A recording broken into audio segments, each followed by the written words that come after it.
Hello and welcome back to Codeweaver Plays Games. So yeah, this is the second attempt at me playing a stream. Actually, the first one wasn't an attempt. I was playing a little bit of Mass Effect 1 through the Mass Effect Legendary Edition. Yeah, I got all the way through to a major story segment, and partway through a battle, the game just locked up, and actually I had to reboot the machine because I couldn't find a way to terminate the process. And yeah, so that's where the stream just suddenly and abruptly ended. But that's okay. I was going to take a break anyway immediately after that mission. Turns out I'm going to take a break immediately before that mission. And I will finish it off next time that I decide to pick up Mass Effect Legendary Edition. It was a lot of fun. Had a good 2-hour stream. But I'm not done with streaming yet. I feel like doing a little bit more today, and I was having so much fun doing Kerbal Space Program yesterday that is what I am deciding to do. I am doing some Kerbal Space Ponies, really, because I have a mod, and you'll see that a little bit later. But that should have been evident from the title. Mostly this is stock. I've got some visual enhancements done by some amazing modders. And the only game expansion that I have applied that potentially affects gameplay is the MechJeb tool. If you don't know about that, it's basically something that automates a few of the processes, should I choose to enable them, such as helping me on ascents and helping me with some of my new maneuver nodes and planning. But the thing is I actually haven't used it yet in this game, and I will only use it after I have demonstrated that I can do the things that I'm asking it to do myself.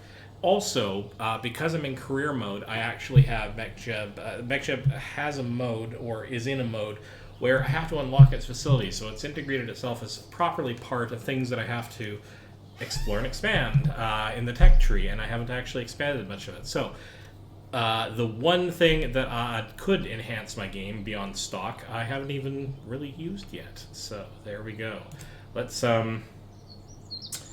just make sure the stream is all happy and running, and I think we are good to go. So the last thing that we did was we were making some bank, doing some missions that largely involved Moon. Doing a lot of transport missions there, a few parts tests in the process. My biggest bottleneck right now is there's a couple of things I need quite a bit of money for, which I'm starting to get into good stead to advance. But science is blocking me from getting to some advanced parts that would enable me to build slightly bigger ships. But the biggest bottleneck of all is the fact that I actually have a launch pad limit. I'm starting to get to the point where as I'm launching craft with like 4 passengers to go into moon orbit, the ship required to do that, as far as I can build anyway, requires a launch pad which is bigger than this. And the next upgrade is 500,000. Or, well, maybe not quite 500,000, but 425,000 anyway, 423,000. That would get me up to the next upgrade. That's basically unlimited weight and size. And at that point, the tech tree helps make more sort of efficient to build ships, but I can still bodge together something that could get to the other planets. So this is arguably the next upgrade that I need to do in order to not feel like I'm restricted. Advanced parts will make it more efficient, but that's the thing that's kind of bottlenecking me. That and the ability to generate a lot of science. So I think what I'm going to do is I'm just going to bite the bullet and just eliminate this as a bottleneck. I technically have a parts bottleneck too, but I don't seem to be hitting that quite as hard, I don't think. Because my VAB has 255 parts. Upgrading that is heinously expensive, but I'm up in the less than 100 part region, I think, so far on my ships. So the biggest bottleneck is still this guy. So, and we are right at the limit because I tend to do a lot of missions where I take a lot of passengers out to Moon and bring them back while I'm doing other stuff, and so this is actually hampering me. So this hurts. This hurts a lot, but here we go. We're gonna upgrade it. Yeah, that stung a bit, but we're in good shape. So We want to check out some of the missions we can do now that we're at sort of moon phase. Now, I want to do some science on the moon. I want to land on the moon. I want to do moon stuff. I do not have... Actually, it's another thing that I don't have. I need the upgrade to the tracking station in order to get patched conics visible in map. I don't even have patched conics. I have no real ability to maneuver around the solar system getting some help from that. The other thing that I need an upgrade to... I want to be able to do Kerbals on EVA, and so this is another thing that's going to start to become important. So I need that upgrade, and I need this upgrade, and I need them fairly soon. I could do both of them now. I want to do this one first, actually, right now. And the reason for that is I want to be able to do EVAs. But I can get away with not doing the tracking station because I can get to the moon without patched conics. It'd be really nice to have, but I can make do without it. So we're gonna hold off. We're gonna keep our funds fairly high, and I guess the next thing that we're gonna do is let's check out mission control. See what we can do here. So 4 tourists to get to a destination. See, this is starting to become bigger and bigger. These get me quite a lot of prestige and quite a lot of funds, and it's fairly easy to do. But if I don't want to do it in 2 trips, if I don't want to do it in 2 trips, I have to build some pretty big ships. What else can we do here? Position satellites. I don't want to start building satellites just yet, although this is kind of cool. Build a new unmanned probe that has an antenna that can generate power. The probe must be fully assembled when launched.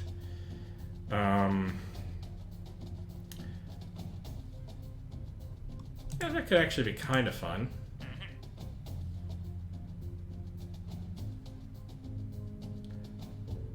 And that doesn't require me to get to the moon as such. Orbits in a specific, satellites in a specific orbit of the moon, that could be interesting. Okay, how do I want to do this? Explore the moon. So this gets us actually a nice boatload of cash. This requires Kerbal World's first record keeping. This requires perceived as trivial. What do we actually have to do?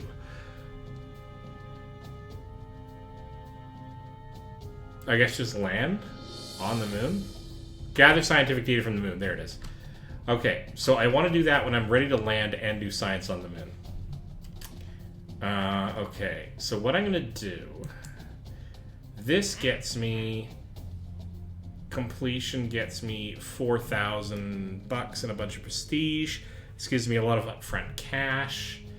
I could do that and get some science around the moon because I've been kind of lacking that. I want to get science sort of high above the moon, maybe closer orbit. There's a couple of biomes that I can do before I actually land to gather sciencey stuff. Test the Poodle liquid fuel in a suborbital trajectory over Kerbal. That's something I could do locally. There's a lot of local stuff I think could do. We could actually test the coupler while orbiting the moon. So we're going to take this one. Kind of want to upgrade to get more active contracts at once, actually. Money, money, money, money, money. I need all the money. We're going to tour 4 tourists safely to their destination. Gutsy. Alright. So what we're going to do is we're going to open our heavy lifter biceps. Your biceps is missing radial decoupler 1. Okay. Why is it missing radial decoupler 1? I don't know why it's saying that, because it's not reporting parachute issues. Why parachute issues? Command pod has crew assigned, but no parachutes attached. We did find a parachute in the same separation stage. Make sure it's attached correctly. Yeah, I have chutes. Chutes aren't a problem. Cannot transmit science. That's fine because I'm doing that myself. I know there's a whole ability to transmit science back home by sending up unmanned probes. I like doing my stuff Kerbaled. Properly Kerbaled programs. It makes my life more difficult, but it gets me more science, and it's just more fun for me to build ships that can take my Kerbals everywhere. So I need to bring 4, not just... Okay, so we have to go with... This has been modified too many times. We're going to go for Biceps 2, which is our new level of... God. We're going to start making this a little bit bigger. Can we... No, that just grabs the whole thing. What I want to do is... That's what I want to do, the clone operation. So this is heavier than this thing can comfortably lift with the thrust that it has, and I'm hoping that I can compensate for that by just making minor tweaks to this design, because I don't have access to a whole lot of heavier engines. Alright, so you go up there.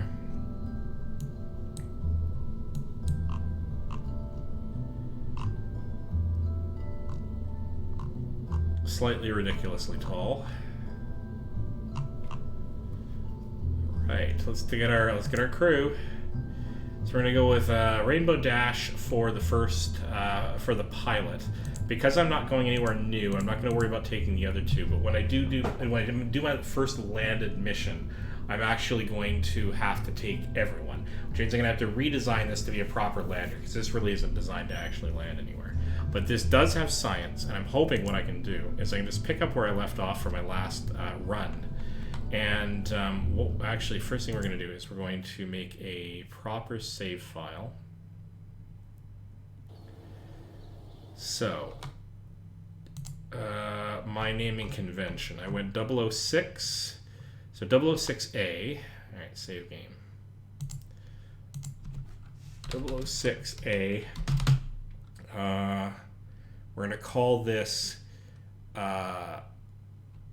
prepping for moon landing.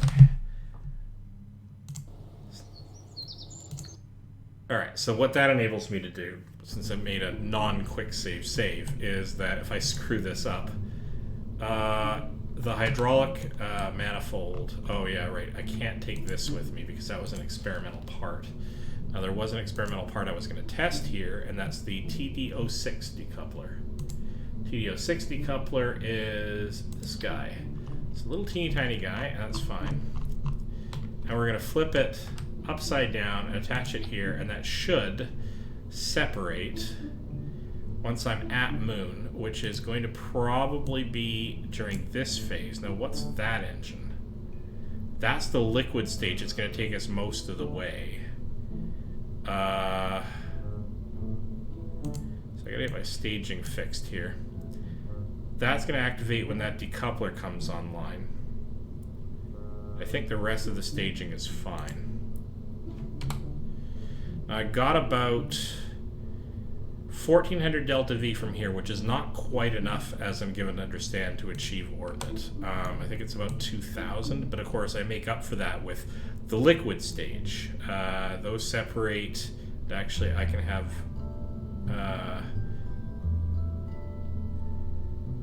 these are going to have to activate as well. This is going to have to happen once I'm at the moon.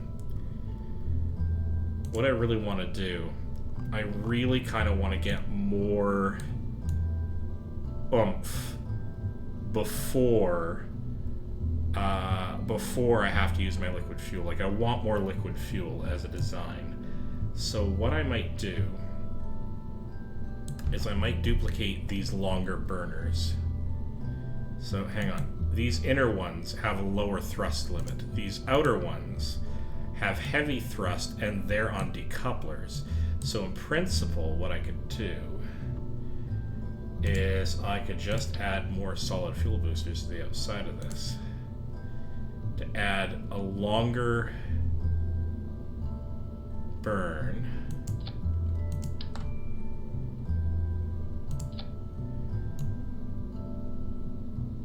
Except it didn't have the symmetry tool activated.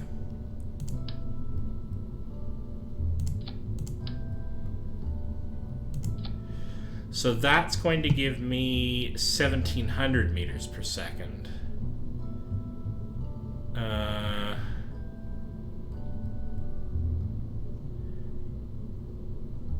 That stage is 890.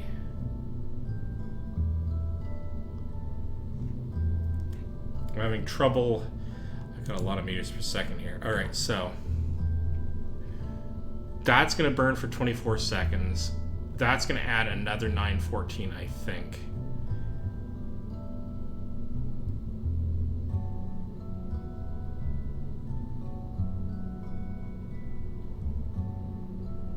Is this meant to be cumulative?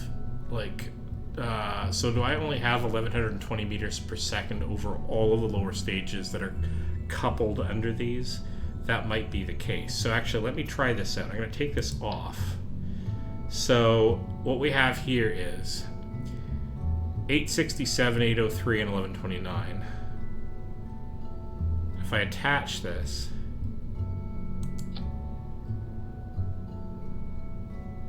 $890, $914, and $1129.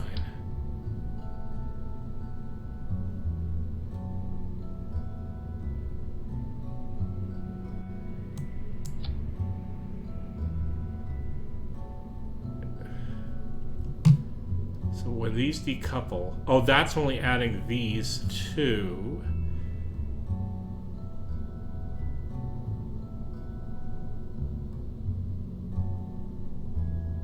Yeah, it's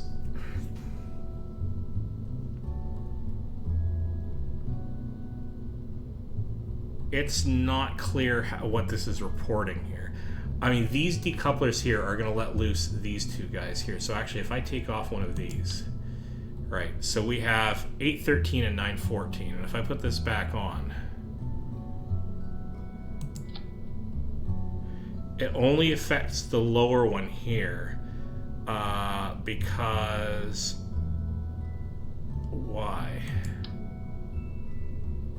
How is it doing that? How is it adding this on? 813 and 914, and this becomes 890 and 914. So this is only the extra thrust after this is dropped off.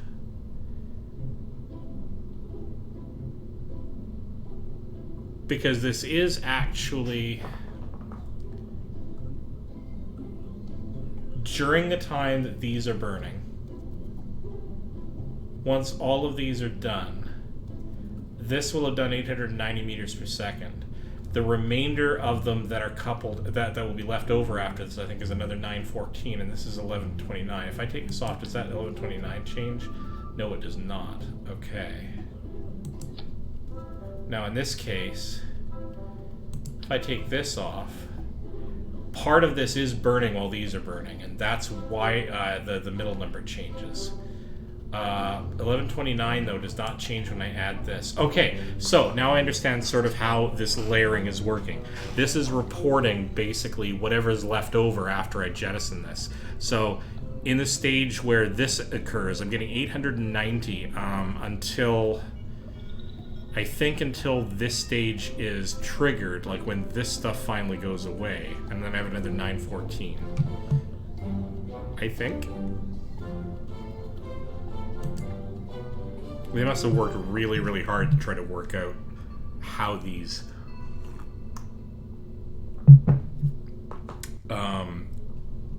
what parts of the portions of the burns of these rockets actually affect each of these stages. That's crazy town. So before I get to the liquid engine right now, I have 1,700, no, that's 9, that's about 1,800, and then another 1,100 is 3,900 meters per second delta V, but some of that gets eaten up by way of gravity and friction on the way up. In any case, let's find out how this behaves. I'm hoping what I end up with,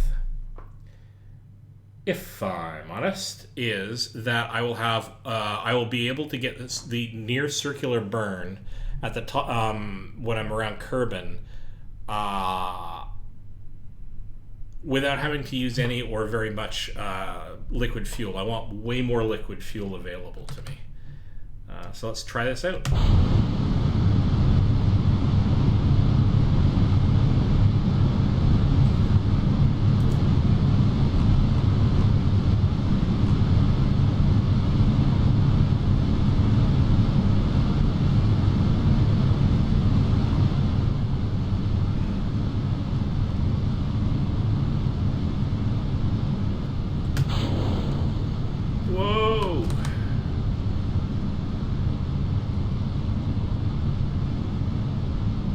That was a hard start to the gravity turn, but that's all right. Let's lean it over.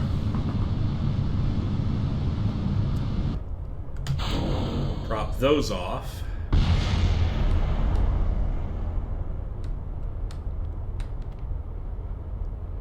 And I'm tipping over because I'm an idiot. But okay, that was unexpected. Okay, so revert to launch 1 minute. Yeah, revert to launch is fine.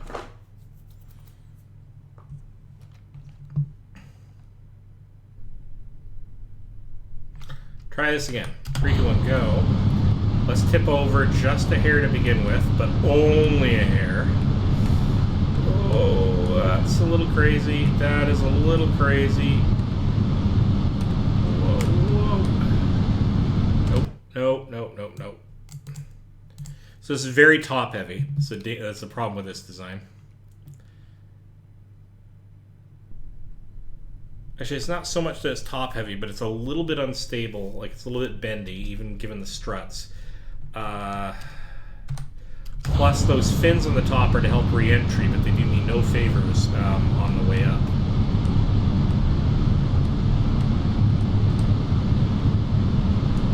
Yeah. So, yeah, the problem is these control surfaces are meant to basically... They're meant to help me steer on the way up. I mean, they do help do that a little bit. But I added them on there so on the way back down during re-entry that acts as sort of the tail fins, like on a a dart or whatever, so that I keep the bell of the rocket pointed down so that I can apply reverse thrust in exactly the right direction without having to steer. All right. So we're gonna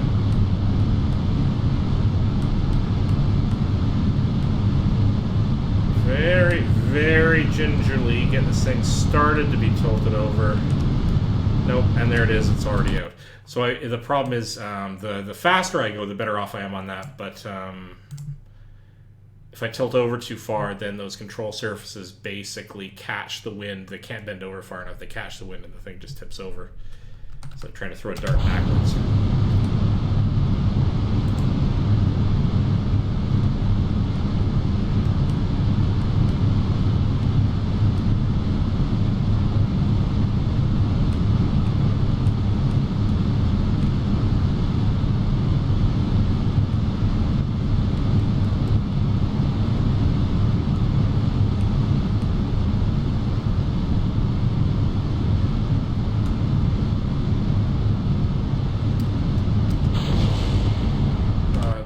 Not well done. I'm not sure why I started tilting and spinning just a little bit more than I'd anticipated. I think I'm going to have to... I don't know. Let's find out. I don't know if I can do this better.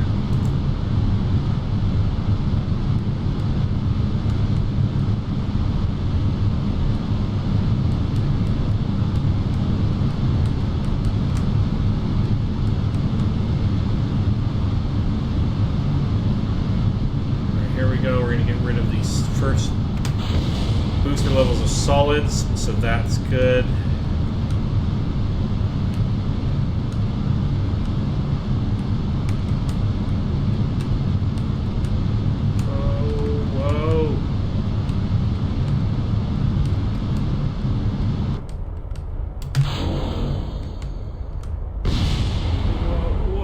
Whoa.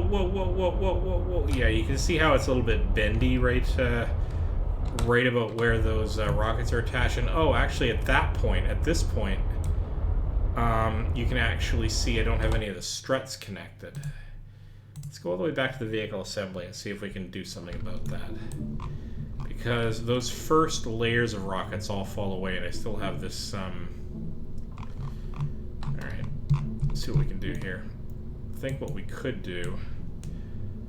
More struts. Let's find out what happens if we do this. I don't know if it's going to help all that much, but anything that helps give us a little extra stability can't be.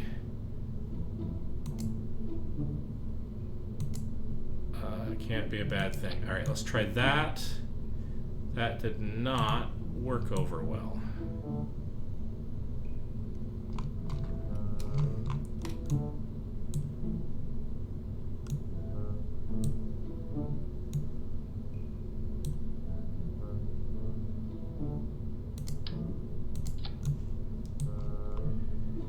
See if we can do this.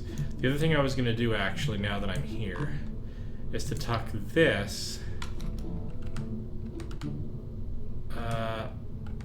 up underneath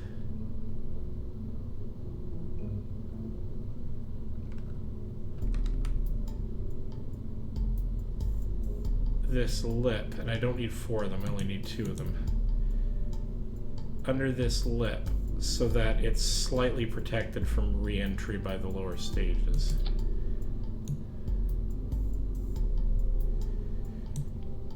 And I guess as long as we're doing that, let's just reposition these as well so that I know exactly where they are.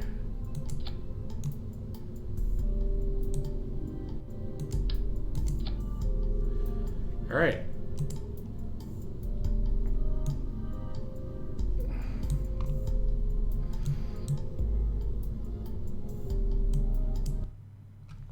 Time to launch.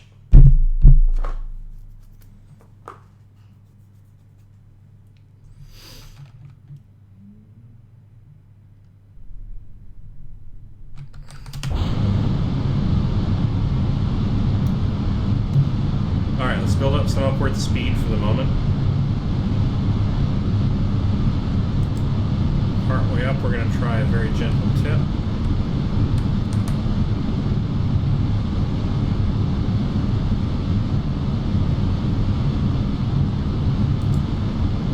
Going to let it rest on prograde and get rid of those.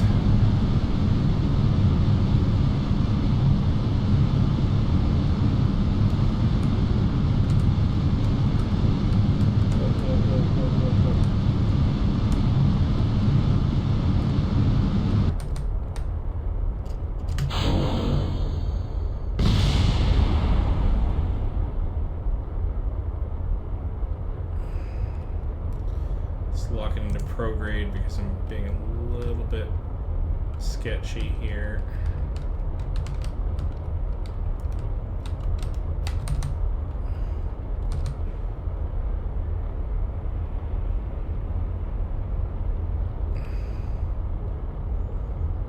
Pretty sure that's going to mean my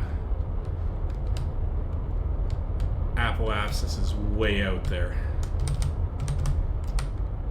How far up is my apoapsis already? Oh yeah. So we could have been going sideways quite a lot sooner. This is but not by way of steering, because my steering is unstable. So this has helped me not that much, because unfortunately I need to tilt over sooner, but that makes my craft super unstable.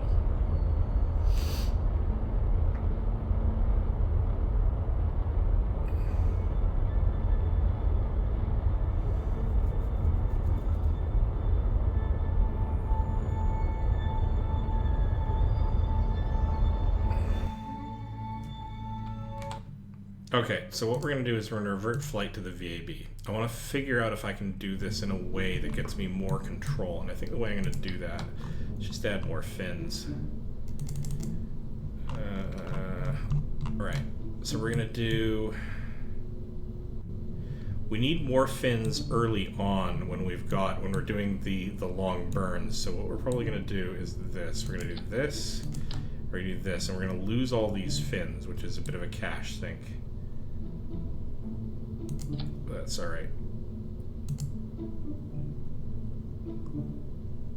Alright. Now what this will enable me to do is tilt over harder but keep control.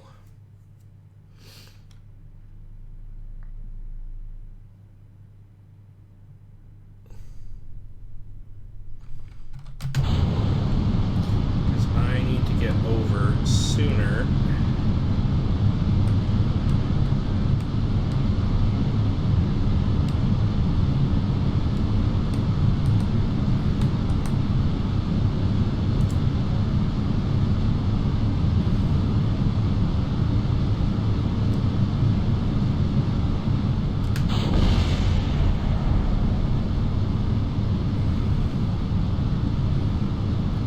Going to build a lot more sideways motion.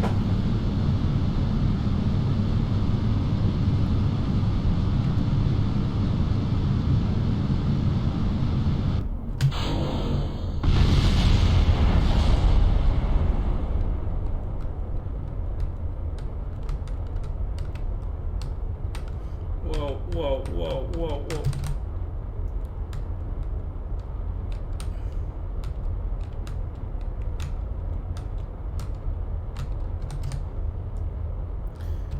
Let's see where our apoapsis is at. It's at 43,000. So we do need to gain some altitude, so we'll go to the more efficient following prograde. I mean, this is always efficient, always the most efficient, is to follow your prograde, like I said, I think on the ascent. Now, granted, my design's kind of crap, in the sense that, how are we doing?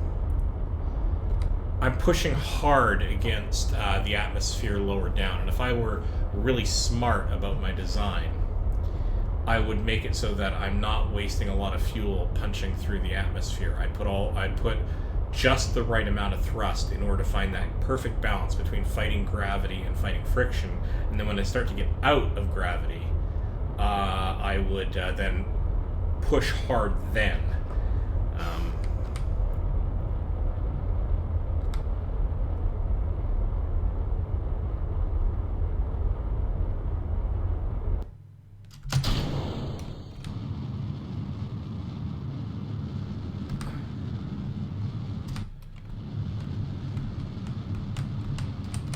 The problem is I'm not sure that compared to my older design I've really saved much here.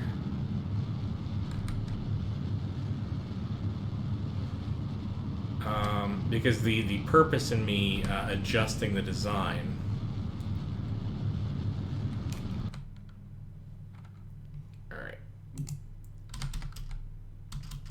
was to end up with more liquid fuel, and I don't know how much more of that I'm going to save. If I got more than half of my liquid fuel done after this, after I circularize, then I will have a slightly better design. Now I am lifting actually more weight up too, more mass, because I have the extra fins, which slowed me down at the beginning. Plus, if I'm honest,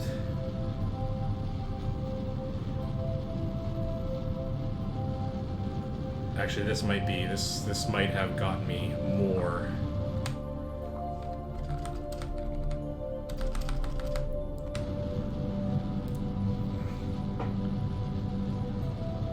into orbit. Now I'm gonna have to spend more liquid fuel actually delivering this all the way out to Moon and back. But this is actually a pretty good design. Come on. Lift that apoapsis, please. Okay, I'm gonna have to...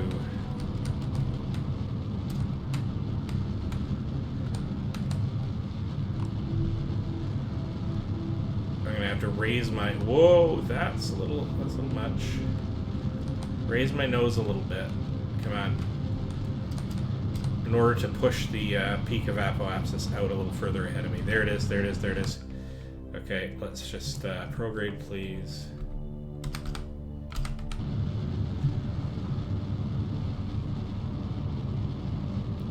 Okay.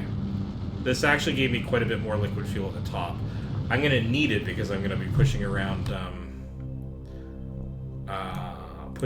more mass to get to Moon. But all things considered, what that means, though, is when I restore this to just delivering my 3 space ponies, my equestronauts to the moon's surface, I should have a lifting stage that enables me to get down there. I'll probably have to redesign the ship to have a lander module capable, which is going to probably take up a bit of weight, but we'll cross that bridge when we come to it. We got a lot of money to generate before then. Now, we want to find Moon, and we don't have patched conics yet, and I probably just hosed that.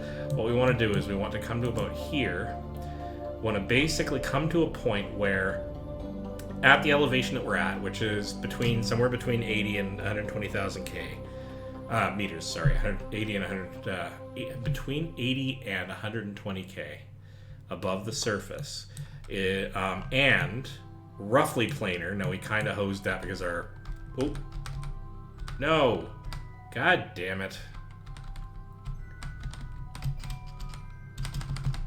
Fingers get twitchy. So where were we? Because I just advanced like 6 months into the future. Touch is bad. Well, no, not 6 months, 3 days, but... Alright. What we want to do at this altitude is just get to where the horizon, moon is coming over the horizon, and punch it. It just so happens that if you do use that timing, you're going to extend the apoapsis outward, as happens. And it's going to start to bulge in this direction, and it will extend its way all the way out until it touches the orbit of Moon. And because of how far away you are, how far around you are around the planet, and the time it takes for you to sail out that far, the Moon will have come and intercepted you at just the right time. So, as long as Moon is your target, you actually don't need the conic sections. You don't even need maneuver nodes. You do have to have a good sense of timing, though. And you have to get a bit of a good sense of sort of space geometry, if you will. But now, one of the problems is that we're tilted down a little bit.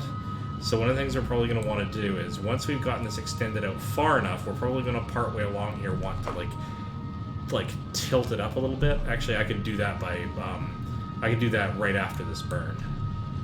I don't have to wait until I'm around the side. I don't think. Well, no, except if I do an upward burn while I'm here, then what I'm going to end up doing is tilting it over to the left, and I don't want to do that. All right. Well, we'll cross that bridge once we've extended this out far enough. This was not a great. It was not a great launch in the sense that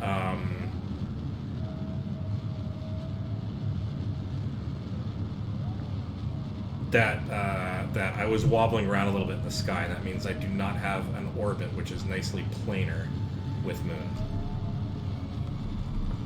Okay.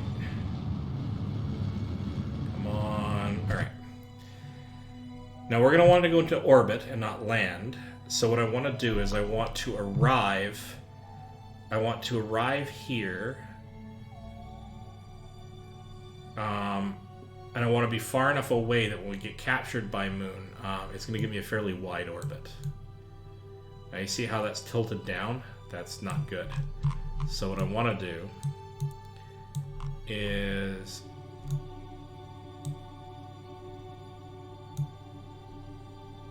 don't have the indicators on. I don't have the indicators on where my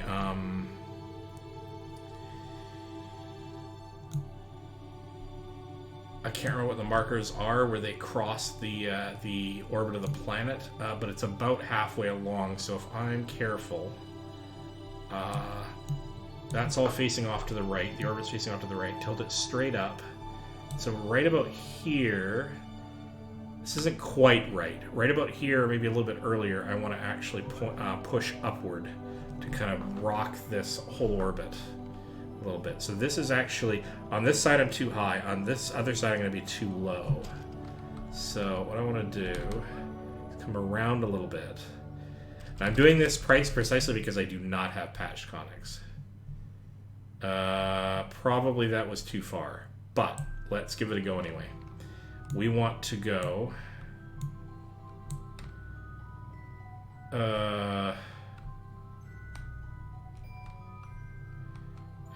think it's, I can't remember which direction it is. It's one of these, because that's along the local horizon. What I want to do is I want to push, basically, I want to thrust up.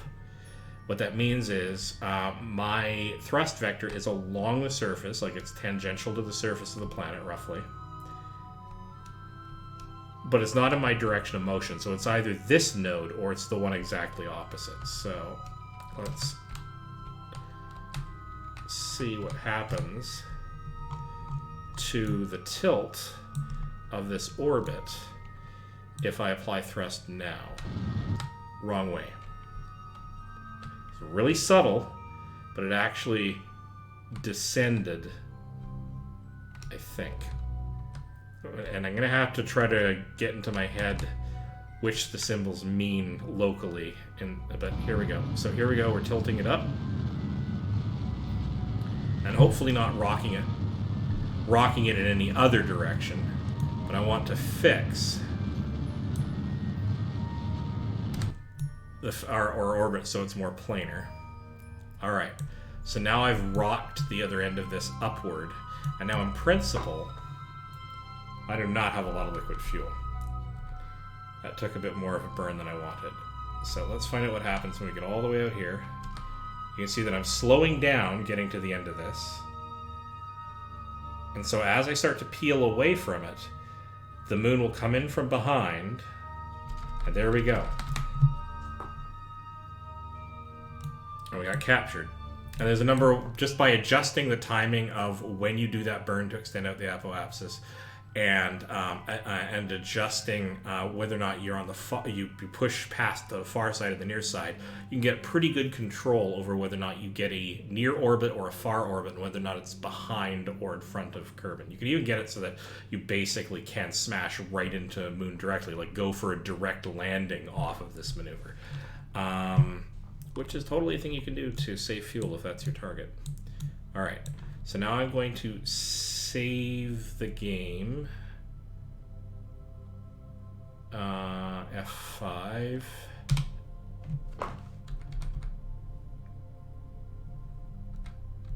Accelerate time. Get to the point where I'm doing I can circularize my burn, so anywhere around there.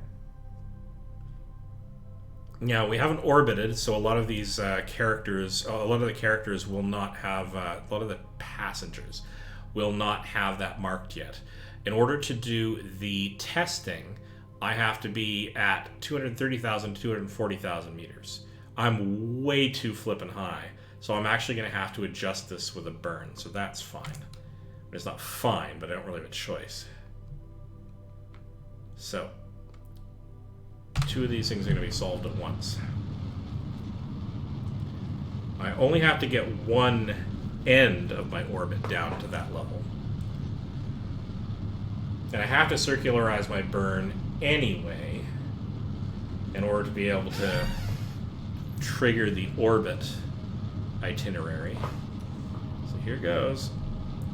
They're all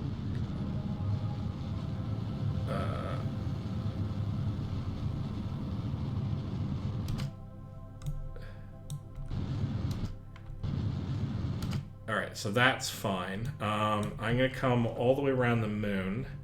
Actually, what I'm going to do is, now that this is circular, I can actually go to the longer side of this. And then I can save a little bit of fuel by dropping it down from this end. And I should have done that actually when it was a little further out, but that's alright. So what do we have to get to?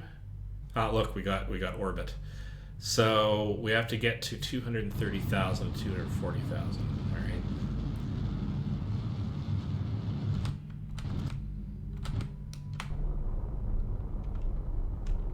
Oh,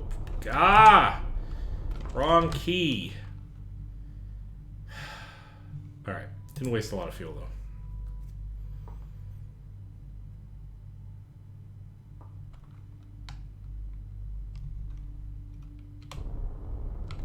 There we go. That's fine. That'll do. Now if we get all the way down to here,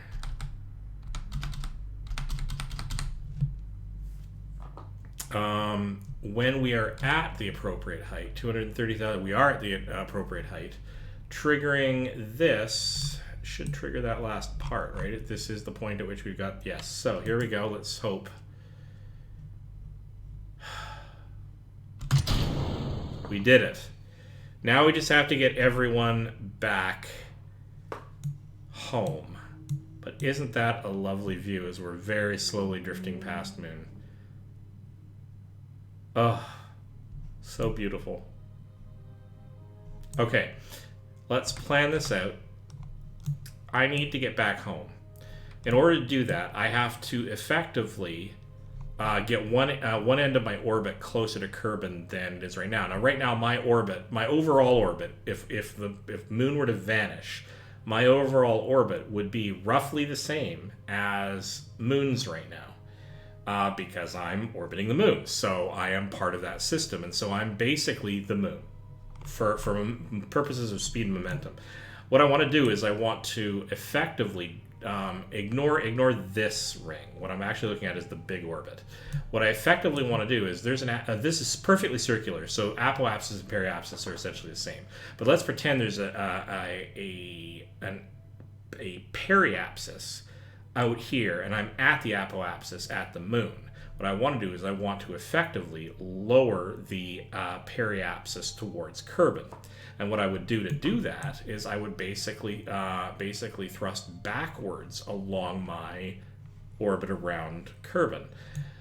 But I don't really want to do that. I don't want to do that directly. It's actually more efficient for me to just arrange so that when I leave Moon, that is the direction all of my exit velocity is taking. And to do that, what I can do is I can extend my current orbit's apoapsis out until I escape. And so my escape is going to end up going this direction. But if my escape is going this direction relative to Moon, then it's going slower in the orbit than Moon is. And that means that effectively it's the same as if I had applied backwards thrust without Moon being here. The practical upshot of this is the most efficient place for me to do a burn that gives me exit speed at the other end, and as long as the exit direction and speed is the same as what I would want if Moon wasn't here, then that's what I want to do. So I can actually do this right here. Now, this is my completely sort of not mathematical understanding of this. It just comes from a lot of intuition. But what this means is I can actually thrust this way, that's forward in my orbit, in my local orbit, to extend the apoapsis out that way, so that when I leave the Moon's orbit, I will have effectively have the same kind of direction and change of speed as if the Moon wasn't here and I'd thrusted backwards directly. And so that's a long-winded way of saying something that I'd already done in the last stream of this. But that is totally not the direction I wanted to go. I want to go prograde and not retrograde. Having said all of that, I almost thrust in the wrong direction, but you saw my apoapsis drop actually. So here we go. So we extend this out until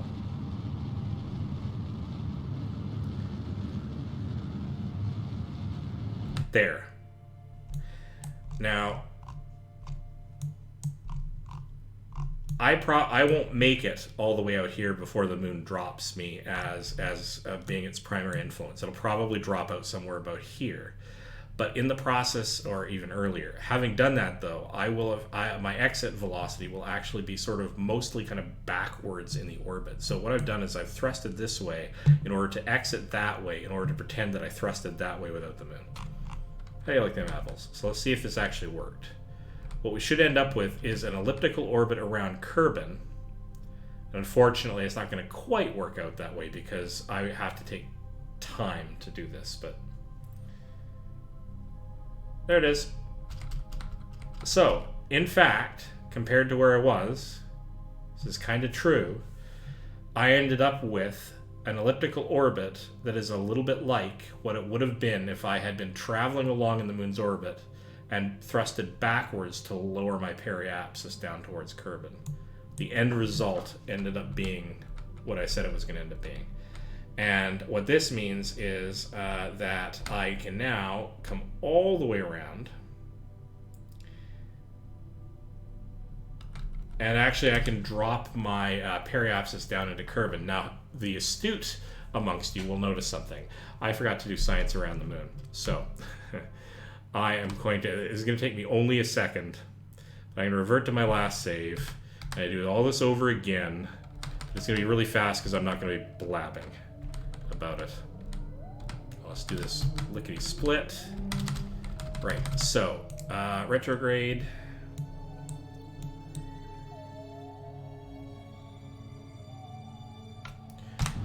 Do a burn.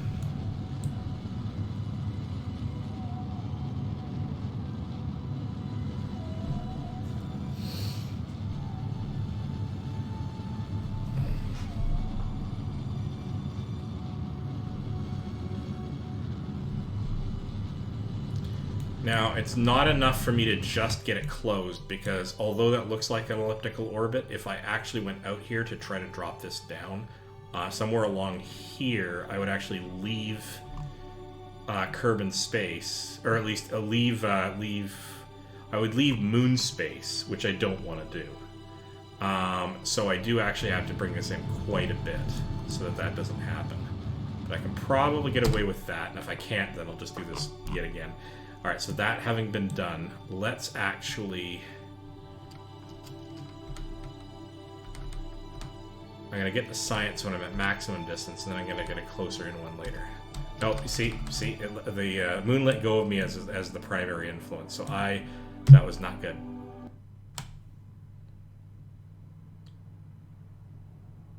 Can't quite get away with that.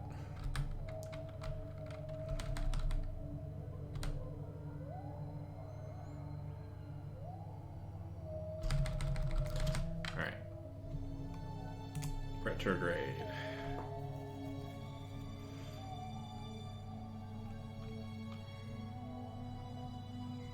So I'm going to save it here.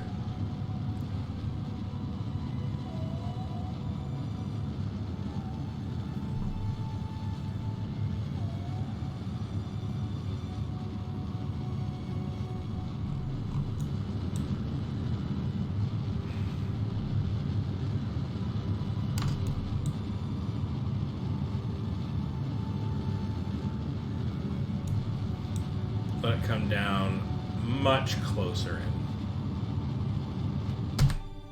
Let's try that. I'm going to hit F5, and if this works, then we'll use it. If it doesn't, then I'm just bringing it in a little bit tighter. Yeah, this should work. Alright, so there we go. Now, let's do the thing that I screwed up doing the other two moon orbit missions that I've already done. Let's actually get some science collected. So, conduct materials bay. Alright, so, I'm going to get a lot of science from... where is this considered? Don't know what biome that thinks it's considered to be, but that's alright.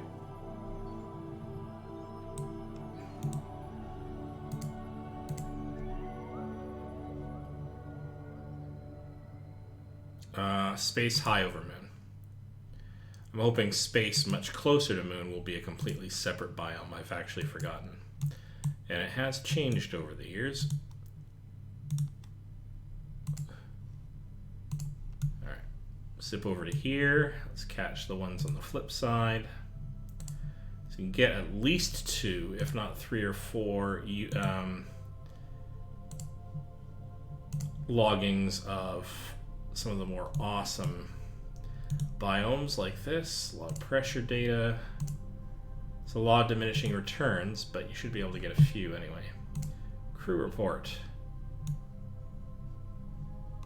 Oh, it doesn't consider that to be occupied by our Kerbonauts, just the passengers. So you have to pick the right one, which is apparently not that one. It's this one. Nope, really?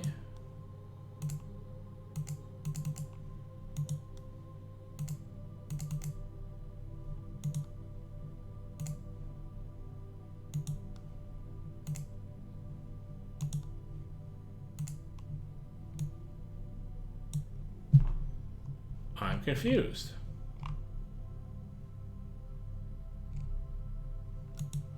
So this one has Graydon Kerman. Oh, is it all the way down here?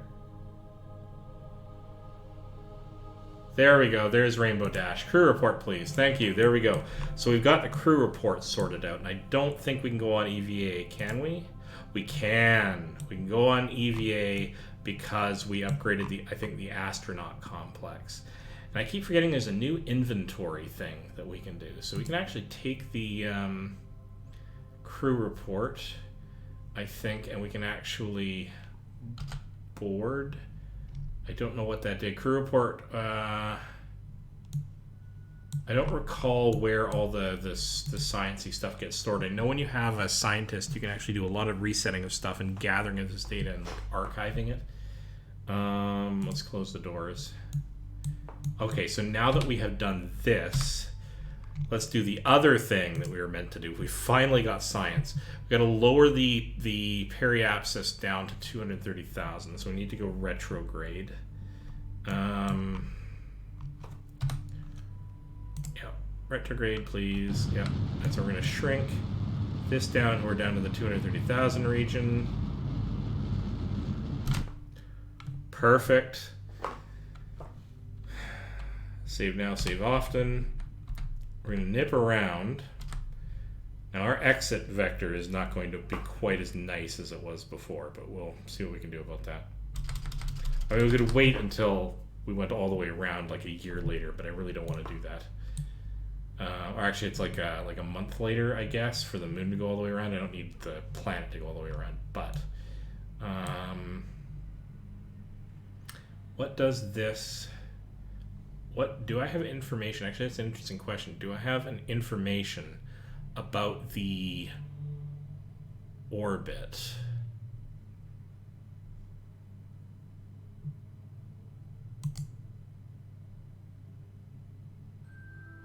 Sphere of influence of the moon. Burn time, first hop signal, overall signal. I wish it would tell me what the orbit time was at this distance. That would be kind of nice information to know. All right. But that's okay. Let's get this thing sorted out. We're at the right spot. We just triggered this. We got the science, or we got the parts tested. Okay, so here's what we're gonna do. We need to shoot prograde again, but we're going to do that once we're a little bit. How do I want to do this? A little bit further along, so that not only do we extend this out, but we also rotate it, because it'll actually basically expand from this point, which means it'll change where our escape happens. So we're going to save this, and we're actually going to delay this a little bit to about here. I think if I do prograde from here, yeah, you can see it's expanding out, but it is rotating, but it's not rotating enough. If I dip my nose down towards the ground, that should actually dip it even further. So let's try this. Yeah, there we go.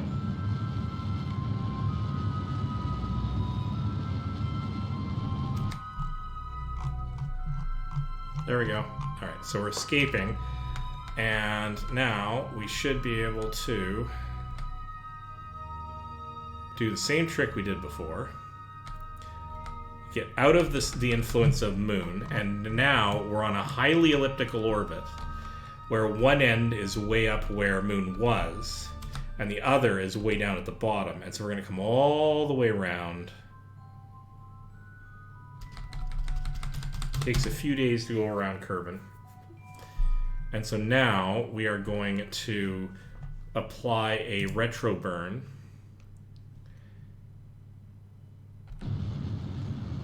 And lower this down into the atmosphere.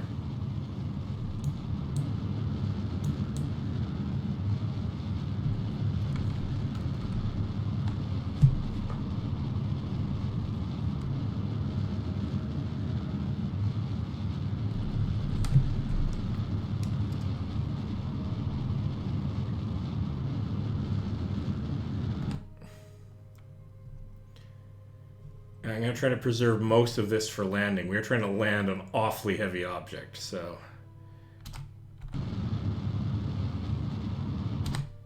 Alright, so I'm going to save it there, and I'm going to lower this down from 82,000 to about 50,000. I got a lot of momentum here.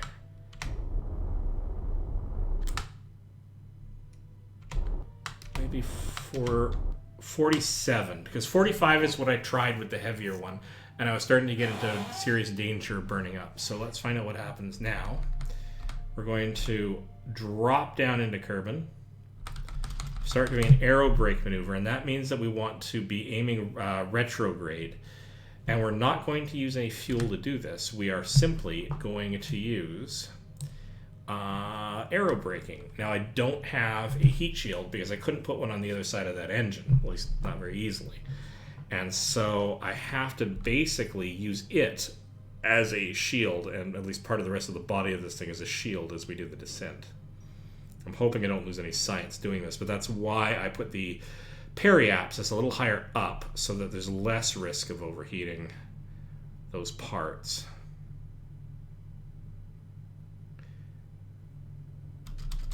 All right, here we go.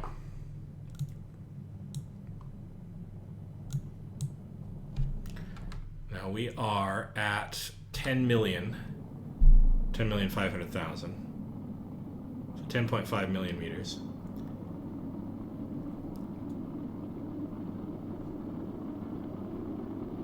And this is why these fins are important, because they're effectively disabled now. Their only purpose is, well, they're not disabled.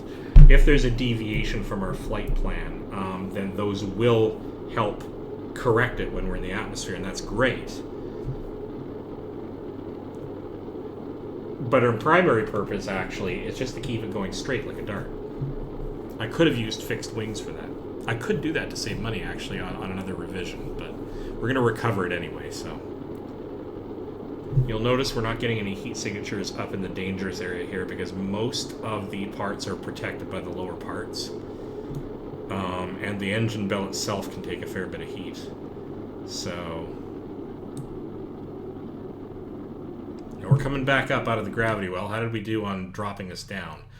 We lost 3/4 of our... Sorry, 1/4. We lost 1/4, a little bit more than a quarter actually, of our... apoapsis height.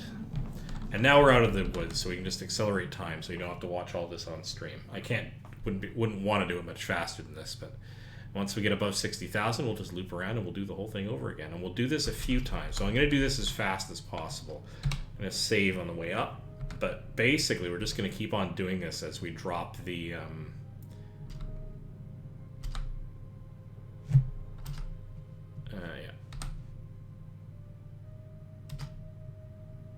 So now we re-intercept the atmosphere.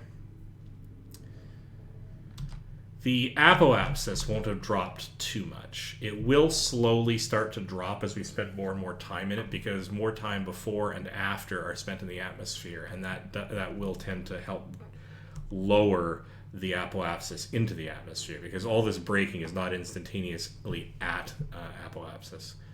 So it will start dropping, but by that time we will have lost a lot of speed, so it shouldn't matter too much. Now I can accelerate this for a bit, but when it gets a little further down, I'm not going to risk the summoning the Kraken. Alright, Dashy, you're doing a great job.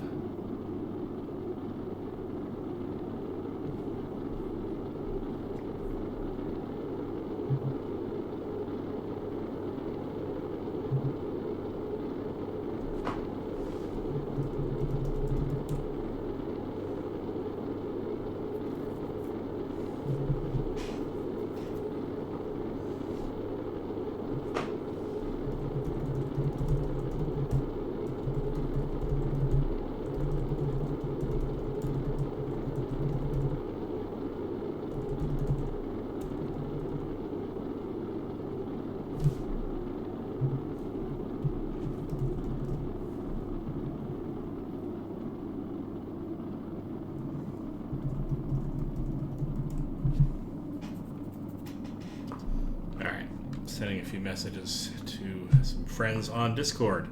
Right. So now that's coming out, I can accelerate physics again.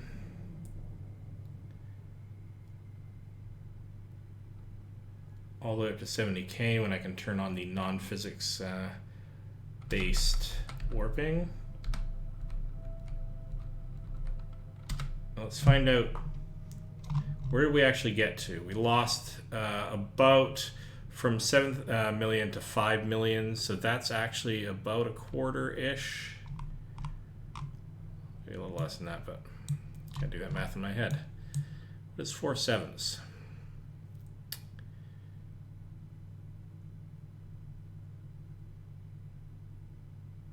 A little over half. Actually, we lost quite a bit. Oh, it's not down to 4. It's not 4 sevens, it's 5 sevens. So, anyway.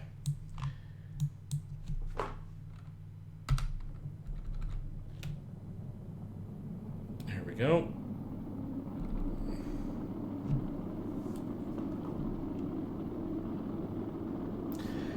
And we're basically doing this the slow and painful way because I want all of that liquid fuel as a safety net for when we enter the atmosphere, and I want to really rapidly bleed off deceleration speed. It can't stop me completely. I don't have that much fuel in these things, only 750 meters per second. But by the time we're ready to do this, we'll be down in the sub 2,000 meter per second range.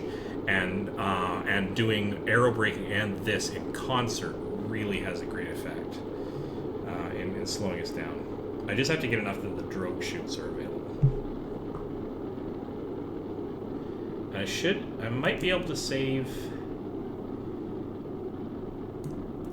able to save the engine bell as well, so I'm going to reorient that like I did on a previous stream. So check this out. All the way to the moon and back, plus science, plus testing a part when I was out there, with 4 passengers and my pilot. Pretty good. All without patch conics. I'm feeling, going to pat myself on the back just a little bit. So I haven't done this in a while, and it feels good.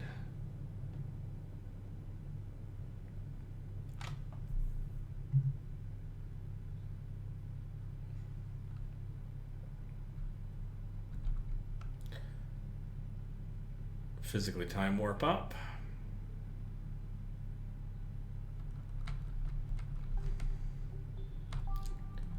Come on. Let me go into full time warp. There we go. Up and around and all the way back down to there. All right, quickly check where we got to. We got all the way down to 3.7. So yeah, we're getting some diminishing returns in this. I may actually, on the next pass, I'll go out to apoapsis and lower my periapsis further, which risks more heat, but we're now going slower, so we're generating less heat.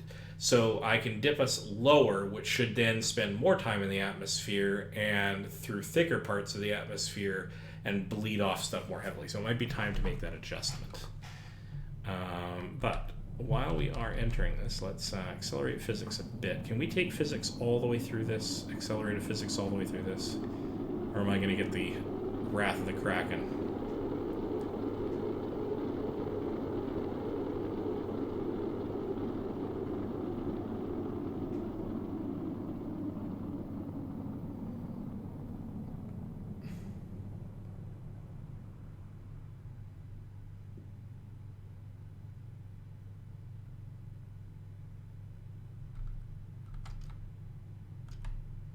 I think we can do it all the way through it. Okay, that's nice.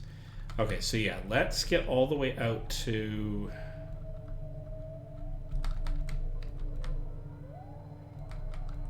apoapsis. Let's apply just a little bit. We're going to save it. We're going to drop this down to 40 and see if we can survive that.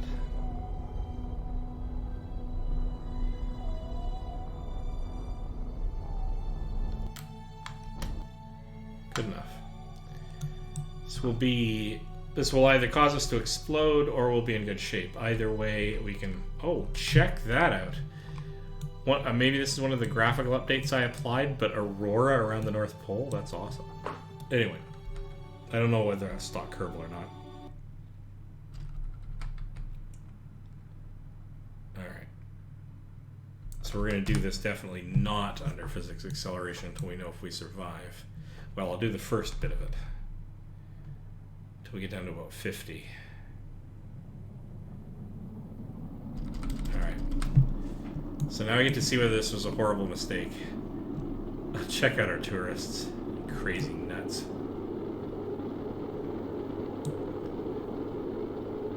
Doing good. 46. 45. Still no heat signature. 44. Now we're starting to see heat.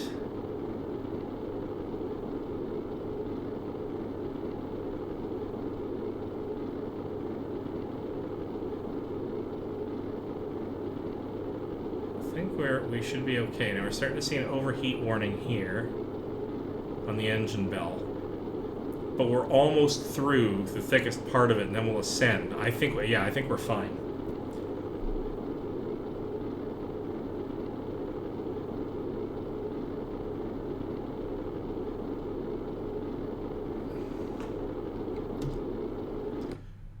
How far down is periapsis? 39777. So we're coming back up again.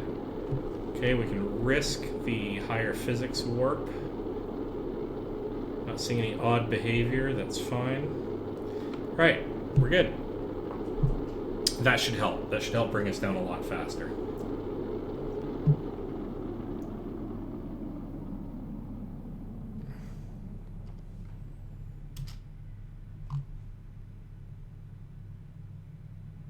Yeah, and that cut our apoapsis like in half.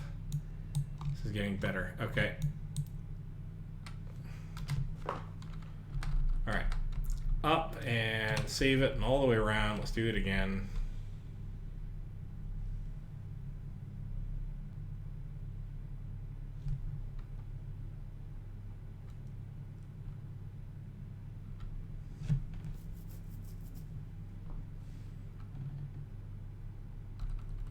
Let's actually do low physics until it stops oscillating.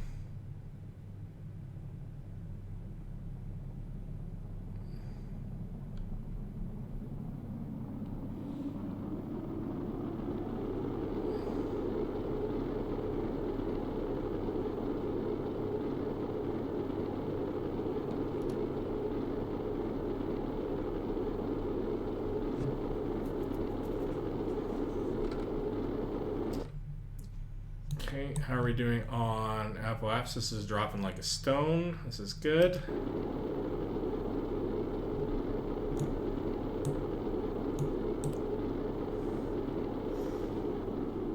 It will be nice when we can get to the point where we've got such strong parts and we've got like no real money problems. Where we can arrive, we can do an aero brake burn just to get captured, and then just dive right in and land. That'll be quite nice.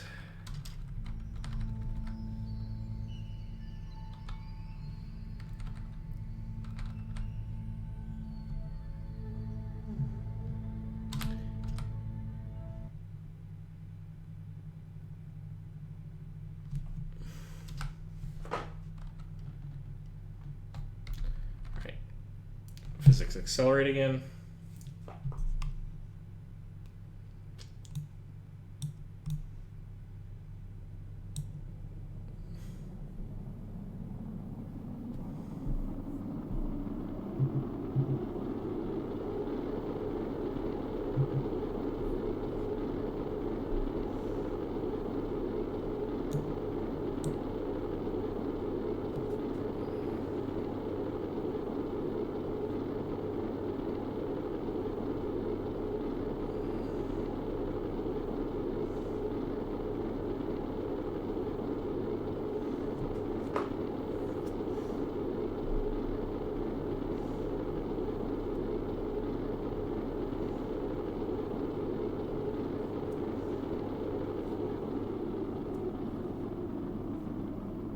Where did that drop us?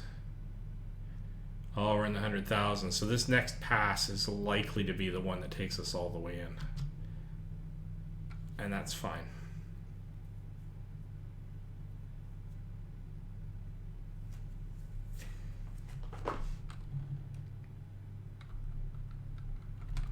Oh, come on. Further up.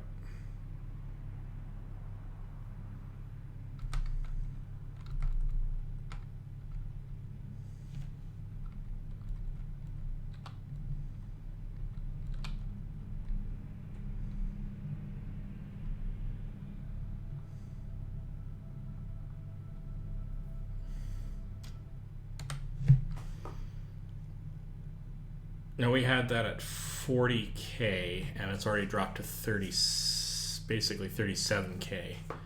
So yeah, because we're spending so much time in the atmosphere now, that's actually starting to lower itself. As, yeah.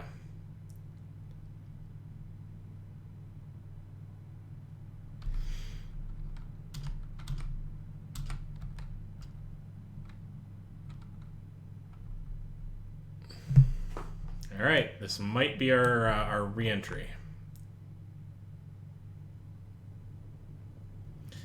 Now I might have to do this again. I'm going to try to save the engine and the rest of the launch, but I can detach it if necessary. The only way I'm going to know that is if we screw up the landing, so I may have to do this landing more than once.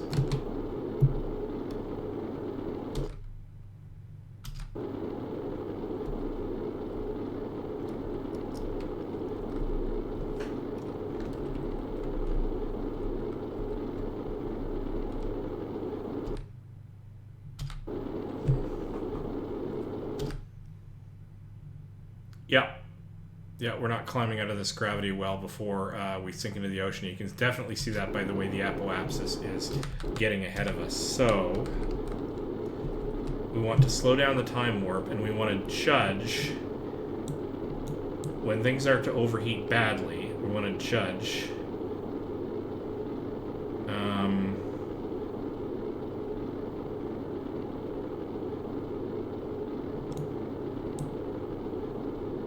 when to apply the rockets. I'm going to temporarily take stability assist off. I'm going to convert to surface coordinates because I don't want it to snap later. And now I'm going to go back into retrograde. Come on.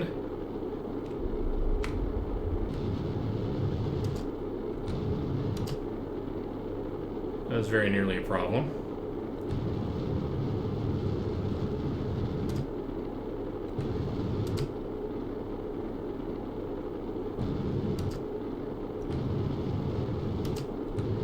Using basically just applying thrust and letting the auto gimbaling keep us aligned.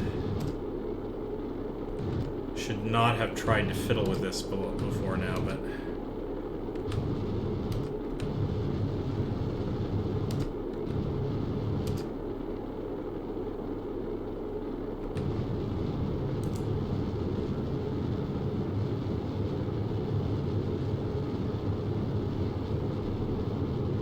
yeah, I started oscillating, and because I've got this, yeah.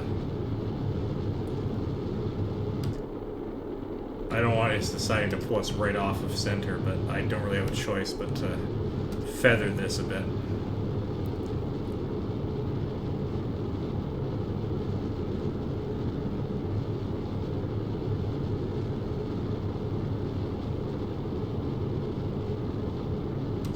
Do not want this thing to start tumbling. Like that. Oh god.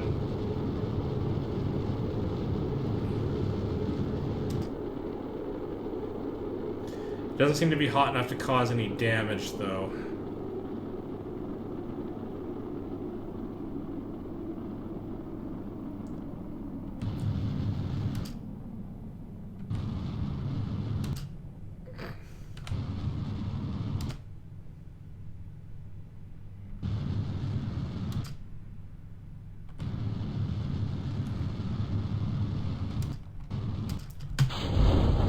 Go. We can let out the drogue chutes, which will help.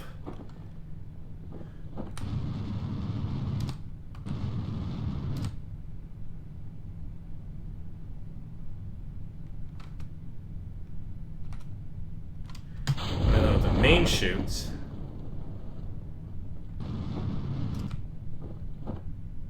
And now we're fine, because I think, even with all of this added weight, those are enough chutes to...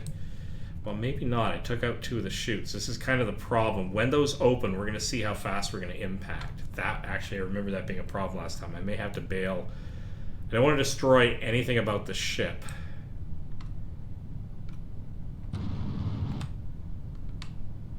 If I'm really clever, I might be able to use the thrusters right at the last minute to augment the chutes.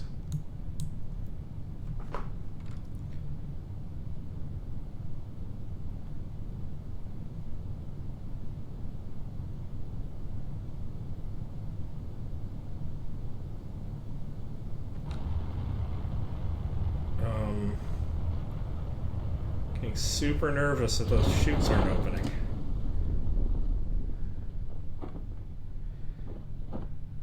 Alright. Should be okay now. Why are you guys not opening? Because you only open at 1,000 altitude, and actually these guys only open at 2,500. Alright, so what are we slowing ourselves down to? Yeah, that's not great. But here's the thing. If I time this right, I can bleed off an extra few meters per second just as we're touching down with the very last of our fuel.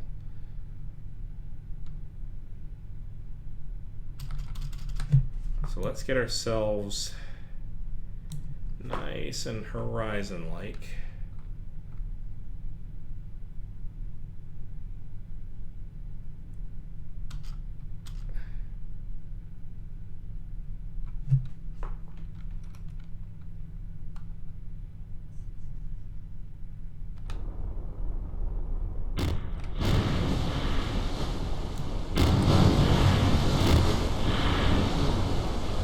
I don't think we broke anything.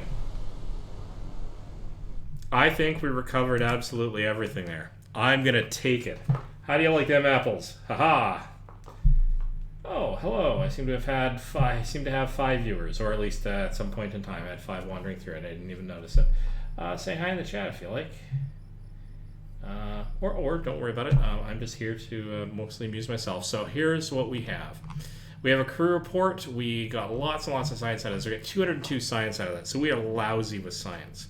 A lot of stuff I want to get is locked away behind the next tier. So I'm going to have to expand the science station in order to get it. But it's nice to have the extra science available. Got lots of parts. The crew's happy. We did good. So we got well back up over 1 million, even though we expanded the... weight limit on the pad, so we're good. We're doing good as far as money's concerned. We might want to start thinking about this whole explore the moon thing. Bring a moonstone back with you. How do we even do that? Find a moonstone, have a Kerbal pick it up and return it to Kerbal. Northwest Crater, Farside Crater, or Highland Crater biomes. Well, damn. I mean, this is new stuff to me. So I'm an old hat at Kerbal Space Program. I've been around since, I'm tempted to say 0.18, but probably a little bit before that. I don't remember exactly. So I've been around doing this for a while, but I took a bit of a break from it in the last, I don't know, year or so. And there's a lot of stuff, maybe even a little bit longer than that. There's a lot of stuff that got added. That sort of expands the tech tree. This whole inventory thing is new to me. Both the DLCs, at least one of them was out when I last played it, but I didn't really capitalize on that much. So I'm learning this with you. This will be a lot of fun. Now, I'm going to save the tourist destination ones for later. I'm going to do... I really want to do a whole bunch of these at once. I got a couple of rescue missions, too. Okay.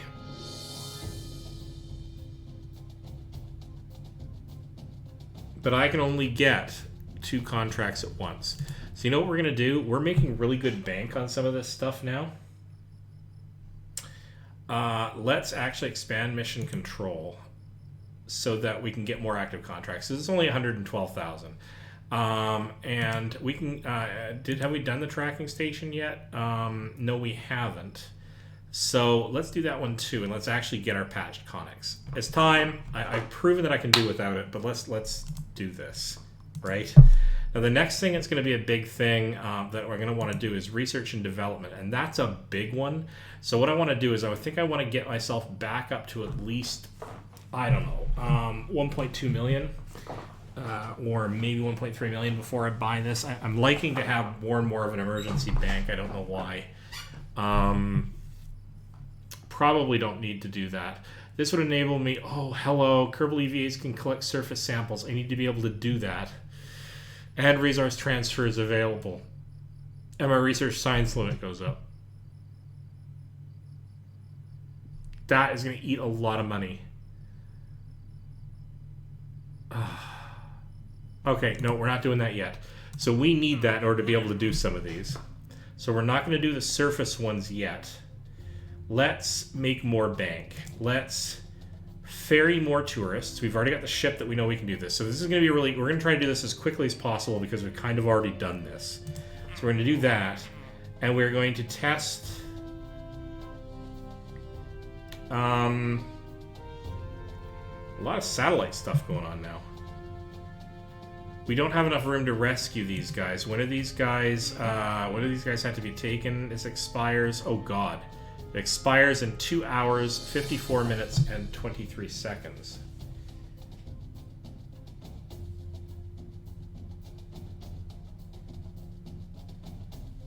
Because it's an emergency thing, and we can make a lot of bank with it. Alright, well, we have a ship that we are currently in.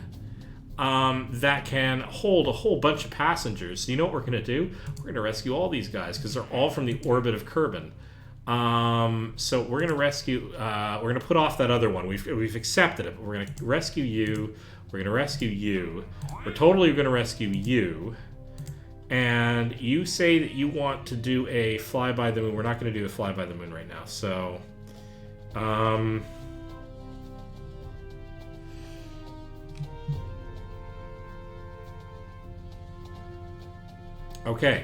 Okay, so, and then we're going to test the heat shield landed at Kerbin because why not? We can do that while we're doing everything else.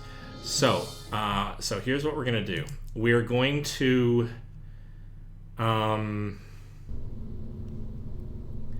hopefully we can do this. We should be able to do this without docking. We just have to get close enough and they can do an EVA over to us. So that's going to be a thing. So we're going to open. We're going to use the heavy lifter because we already know it works. We can actually use the lighter one though because we only need to bring back 3. Right, let's do that. Yes, that's fine. We can do the one with the part that we have to get rid of. So get rid of that. We're going to save. This is enough to get us up into orbit and have some maneuvering fuel, I think. So we should be able to do it with this alone. And actually, we don't really need the science center in here either. So...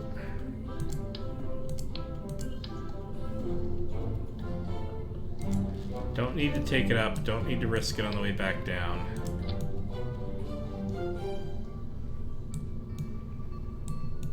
We do need to put a battery back on there, though.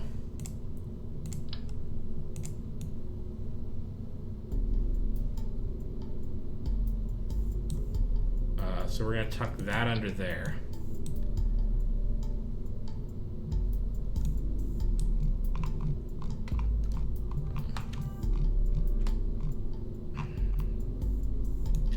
This one doesn't have the fins down here, so I'm going to leave the fins, these fins alone up here. Okay, biceps. We are going to have to reattach, though.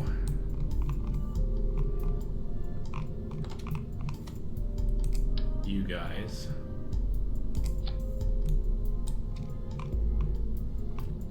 To as high as I can reach. Same with you guys.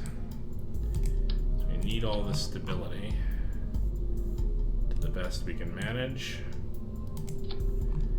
And I think we can get away with that. So we're going to reuse this as quickly as possible and just do a launch and go and grab our buddies. So, crew, how are we doing on crew? Yep, we have 3 spots to go rescue people, and we need that. Part that we need to test on the ground. What is it? It's parts. We need.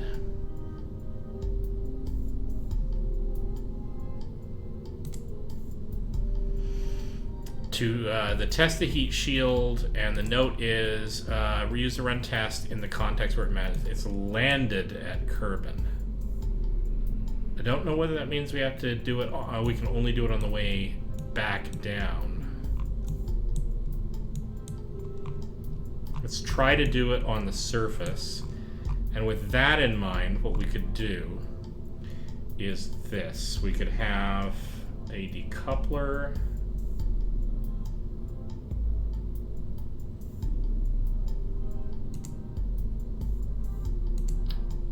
Get away with this. We don't need that. We just need one.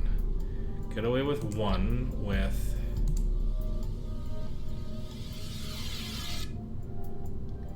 thermal. 0.625 meter. Is that the one we need? Yes, it is. Oh, I really don't like that. It actually makes me attach it to. Yeah. That's not going to work. So I want something that I can throw out onto the launch pad. What can I do to get away with that? Let me try.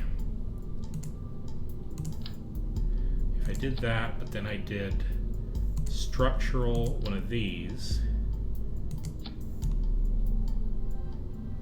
Because I think then I can do this. Nope. All right. And if I'm careful, that's the very first thing that I jettison. So let's save that. Let's go to launch. And let's see if being on the pad considers it landed, or whether or not I have to bring it out on a mission and back. Because this would be better, because I can jettison it sideways out and away from the craft.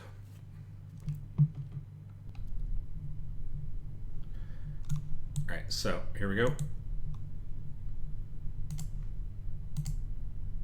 Yep, test heat shield, done.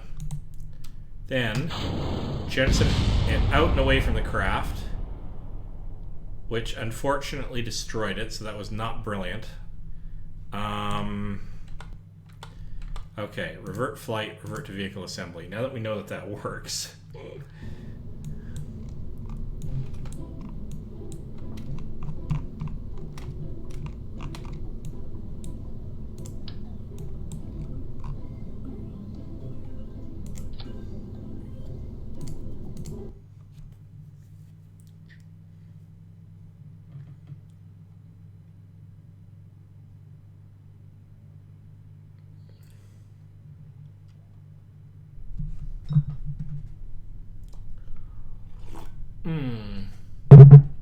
See if this works any better.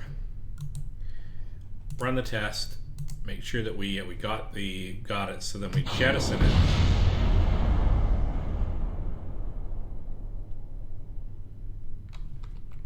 I really don't want to destroy that. That seems rude. Revert to vehicle assembly.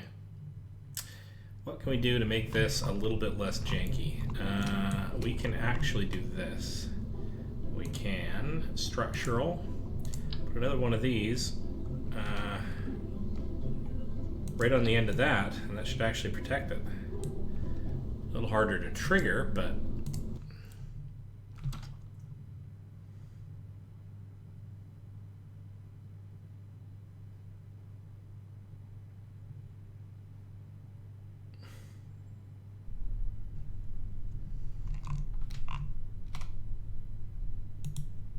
run the test.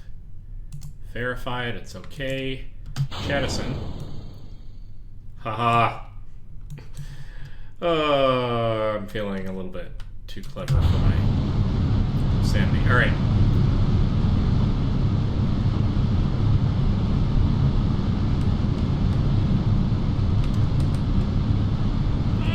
No, do not tip over, this one's a lot harder to control. Revert flight.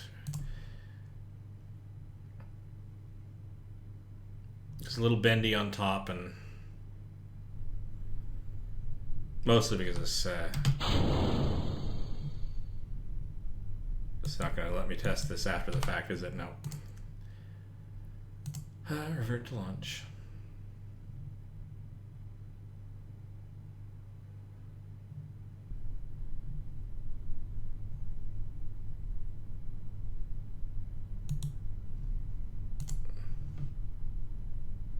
Okay, so here we go.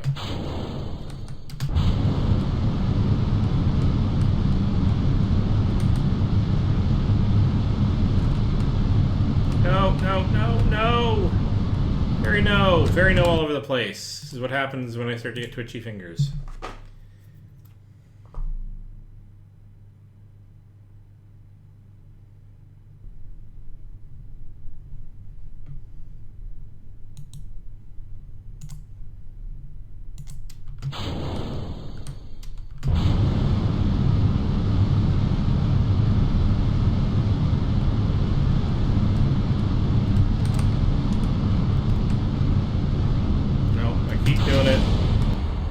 Doing it, and it's just I keep doing it too early. It's just not worth it. I'm wasting a lot of time on stream trying to be efficient with my gravity turn. It's just not worth it. So especially when I have several stages to do before I even get going. So run the test. It's fine. Jettison, launch. Just build up some vertical motion.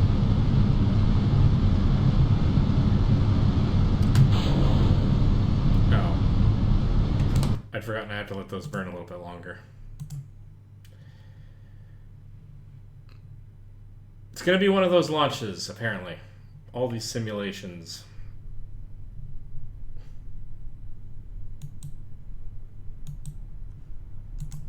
Alright. Boink.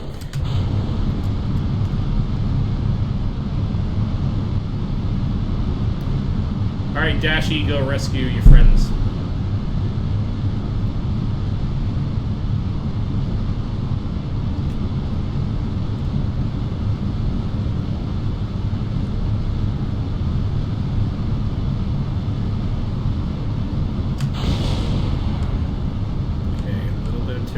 But not very much, please.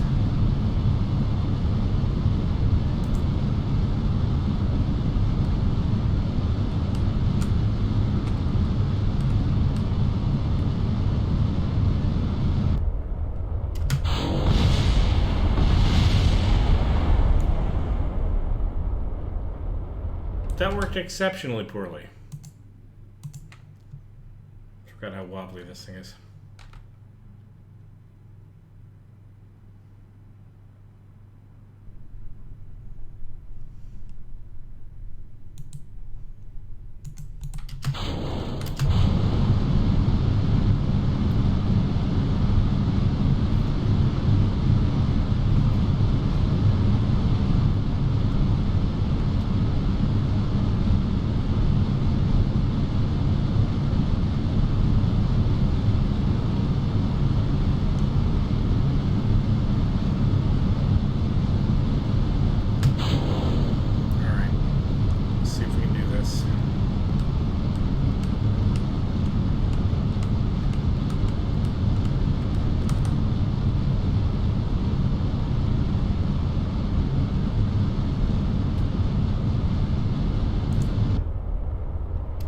Prograde, jettison.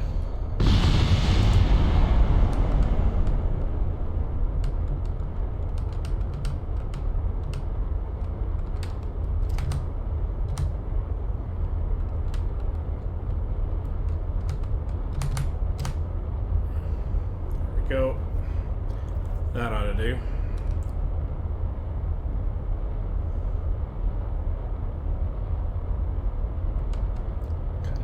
Further over, actually.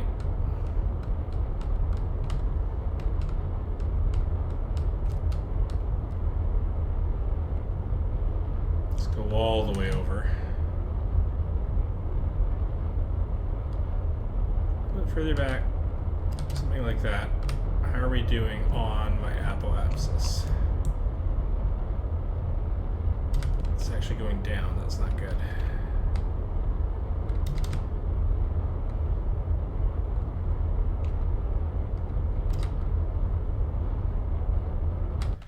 Not going up fast enough.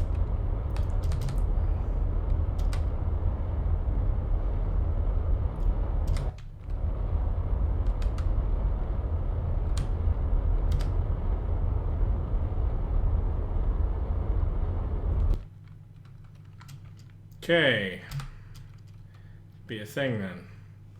Oh, and now I've got my staging all mixed up. So I gotta do that, and I gotta do that, and let's do it. Go.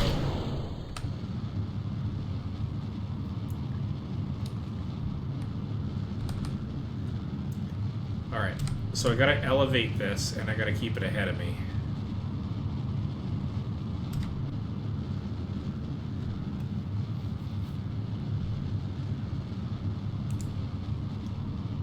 So yeah, I'm gonna have to fix the staging back at the VAB. Somebody remind me to do that.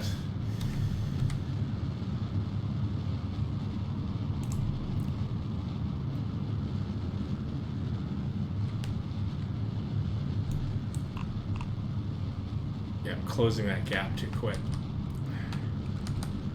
Let's lift my nose up a bit. Still approaching it a little too quick. Is that going to be enough? That might be enough, just barely.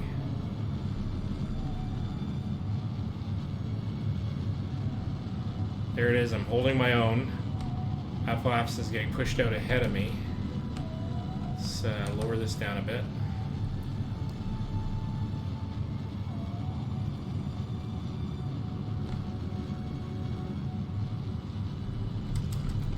Okay, lower it down a little bit.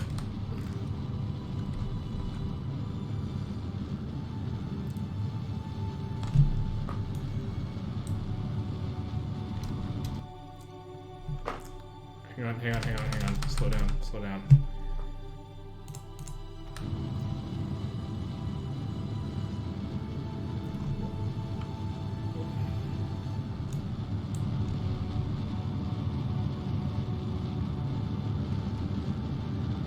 Need to lean it back a little bit, get the apoapsis ahead of us again. There we go. We're getting pretty close here to...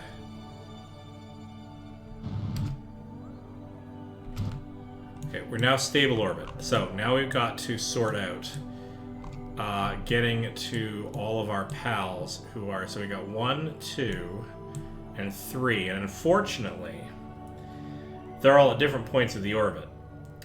So we need... So that's at altitude 76, at 80, and at 85.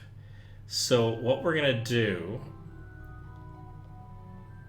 is we're going to have to do several kinds of burns where we let the ship sort of catch up to us. And the easiest way for us to do that here is I want to let this guy catch up. To do that, I have to be above him.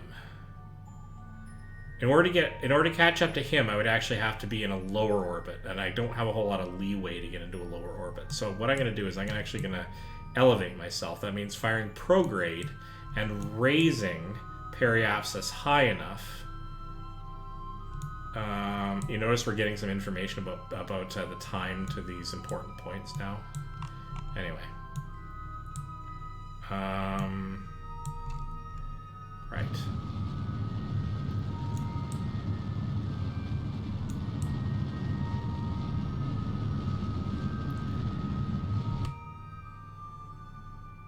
So how about 141?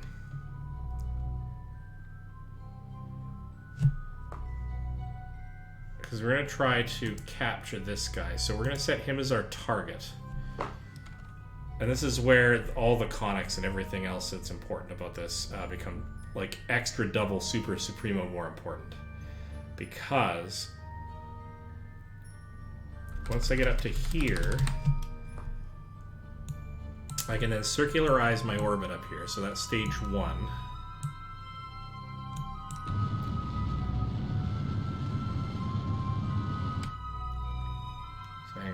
was our, what were we at? 141, so I gotta get up to about 141.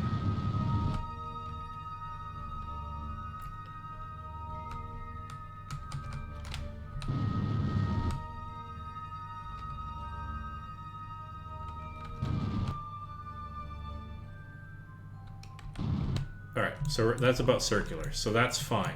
So that means, and we're coplanar, like we're in the same plane, very roughly as the other ship. It's not perfect, but it'll do.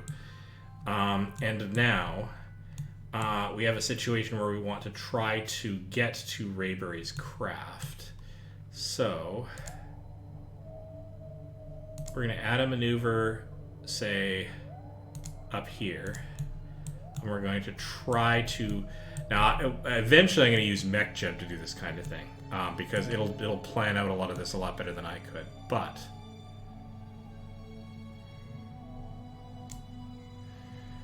what I'm going to do is I'm going to lower periapsis until it's in line with the orbital distance of the craft we're going to target. Having done that, we can then slide this around the orbit and see where our two ships are. That's the closest approach, where those two ships are actually going to be on top of each other, very roughly. That's going to occur about there. No, is that it? Can't quite tell. Hang on, I'm going to switch focus.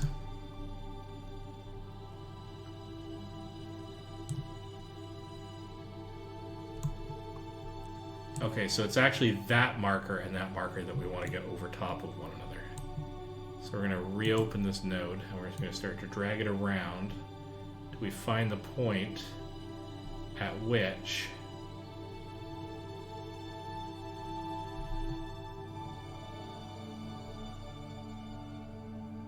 it's closing, but not very fast. Okay.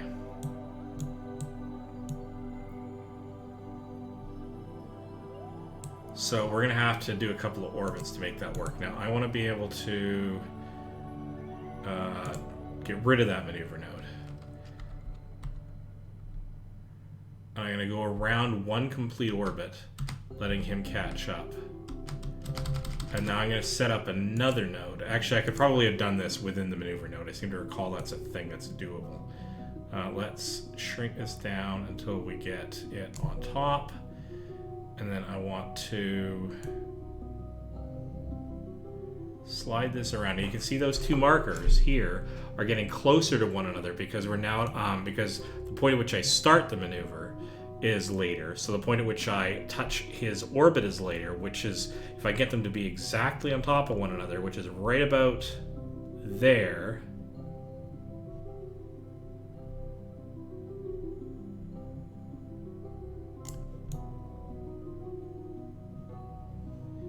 that's, if I do the maneuver at this point. Yeah, I think that's look forward into the future. Is that what that is? Yeah, that's add an orbit. So I could have used that, I think. But what that means is if I start the maneuver here,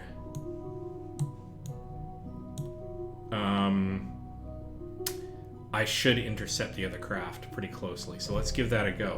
I'm going to hit F5 because we're going to save this. So this is the first time I've done a rescue mission, and more important, the first time I've done an intercept of another orbiting body that isn't a moon in this game. So we only get really one shot at this time-wise. Oh, hang on. They are not on top of each other anymore. Let's see if I can tighten that up. There. That's the point of closest approach. Only 1.9 kilometers. And as I get close to that, once we're really close, then I can actually use my thrusters to manually move towards them. Because then the closer that we are, the more it's as if we were just in flat space with no gravity. Like the adjustments you have to make feel like that. The minute you start getting far enough apart, then you have to start dealing with the fact that the planet is slinging you around. Okay, so I could tighten this up actually a little bit by tweaking these parameters to see if I can shrink that. So let's actually, why don't we just try that? It's in the right time frame, but we have maybe a vertical separation that needs to improve. So let's try fiddling.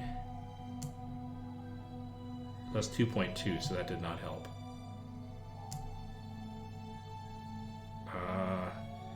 1.8. 2.1.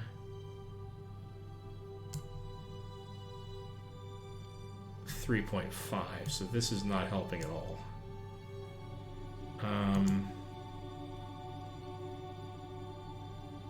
So that's separation 1.5. So let's try adjusting this ever so slightly. So that's 2.5, it's 2.6, 2.3,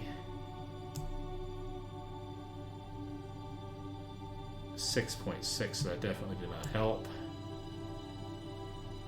Yeah, in order to fix this, I would probably have to have a maneuver node partway around that tilted this part of the orbit, because I think I'm just coming in a little too high or too low. You have to tilt that orbit like up and down. To do that, I'd have to do that at the sides here, which I don't really want to do. So, alright, so let's see if I can tweak. So that's separation of 1.1 though is really good.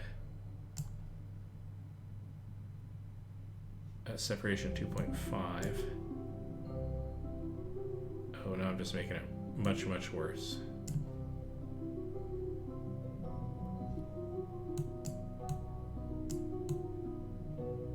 Little micro tweaks. I'm gonna stop screwing with it. I'm just gonna stop screwing with it.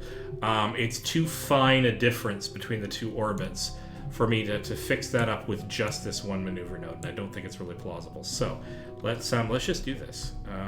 So I've already got a save that I did before all of this started. So here we go. Yeah. Wait.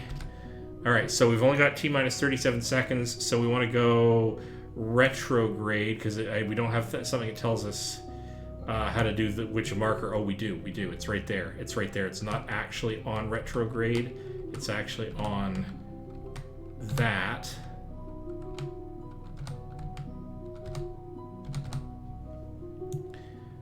And I'm only got a 7-second burn time, so I want to do it at 3 seconds. 3 seconds on either side, or 3.5 seconds on either side. So 4, 3, go. You can see this is 1.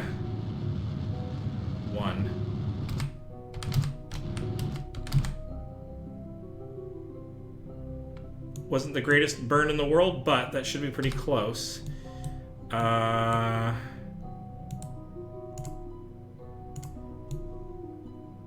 So our actual intercept point now, rather than the predicted one, is going to be 2.2 kilometers. Let's see if that's close enough.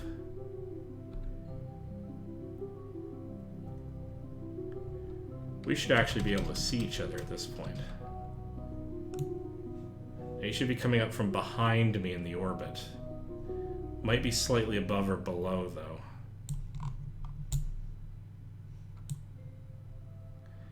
If I were to guess, let's check this out. Let's actually go to, let's refocus to, I think it's the tilde key now.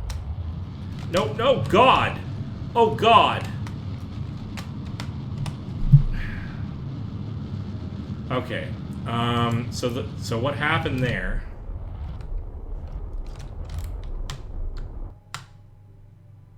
I'm totally hosed now. I'm gonna have to redo the burn because now our intersection point is like 20 kilometers away. I have to figure out. It's actually tilde and not the quote key, so I have to remember that. But the shift. So the back tick is bringing up my Discord in the background, which is like the most ridiculous thing ever. But because I hold down the shift, I add thrust, and then I end up on my Discord window, and that hoses everything. So, oh, that sucks. That sucks. Look at my beautiful orbit is totally screwed, and fixing it is going to be more trouble than it's worth. So we're going to reload from my last quick save.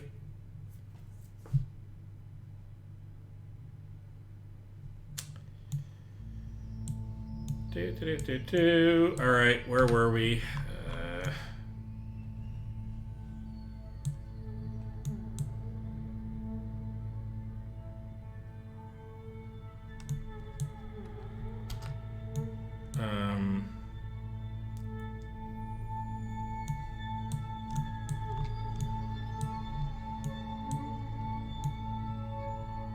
Oh, I still got my maneuver node. I'm even happier about that. Great. I'm gonna have to disable that Discord thing. That's just awful. That's not a good key to have that bound in Discord.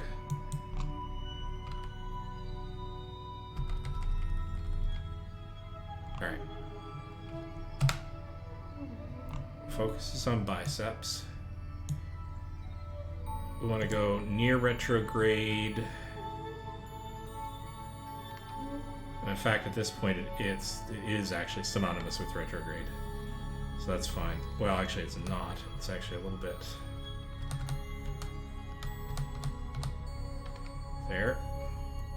5, 4, 3. Power on.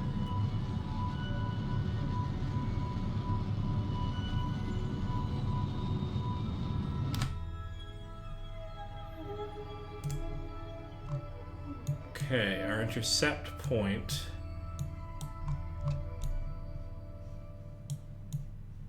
is over here somewhere, and it's now...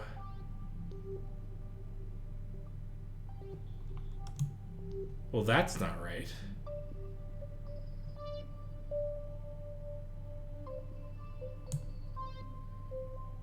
That's not right at all. Alright, we're going to reload this and figure out what the heck went wrong here.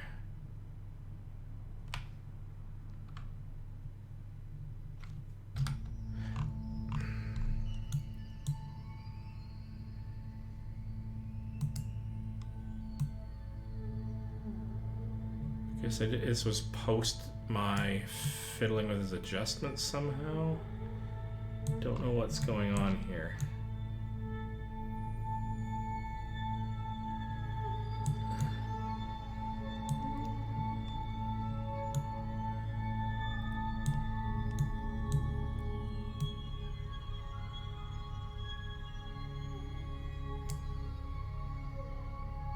.8 2.1 1.9. Come on, nudge it a little bit more. 2.0, so it's actually back here. Just save that. You know, if we get that close, I should be able to see the thing. Here's hoping anyway. So I've got it saved. Let's try this again.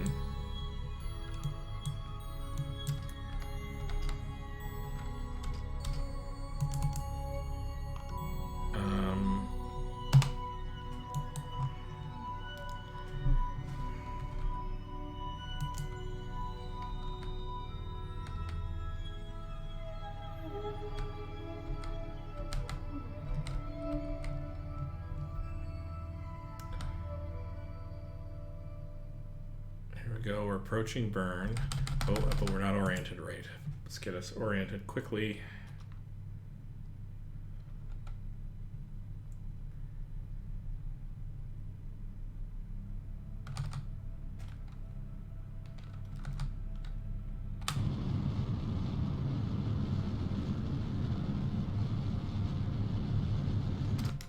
Just tilt up a little bit to capture that last few seconds of burn.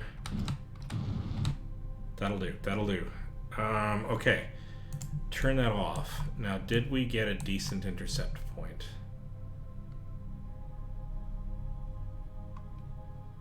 Oh, I don't know because I deleted the node. And I don't have... So, you are the target. There's our intercept. And it is... 4.7 kilometers isn't fantastic, but I think it's the best we're going to get.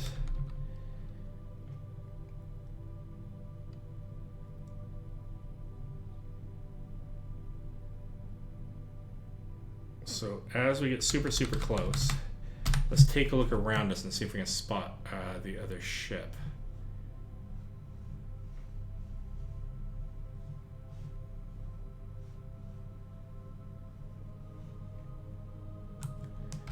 I actually can't see it. It's... The top one is mine, so it's actually below us somewhere, maybe. That's going to be tough to spot.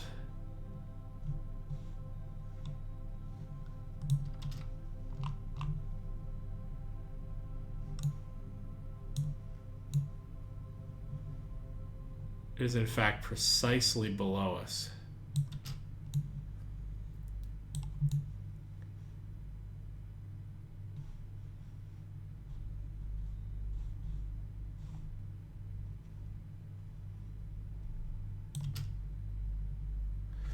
Can we switch to the other craft?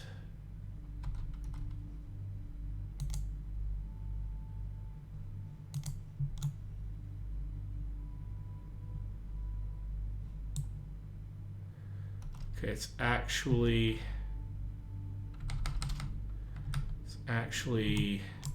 back behind us a little bit now and down.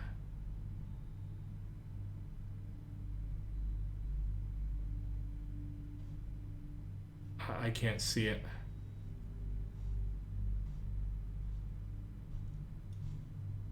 We're gonna have to do this again, and we're gonna have to be more precise because it is now actually now directly behind us.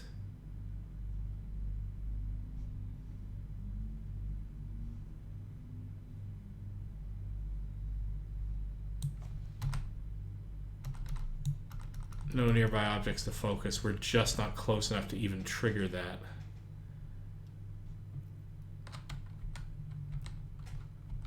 Wow, that's a problem. Yeah, and now we're separating, so it's actually he's somewhere down in here, but we're not close enough. Wow. Okay, so this is gonna take some finessing. Okay, so we've reloaded.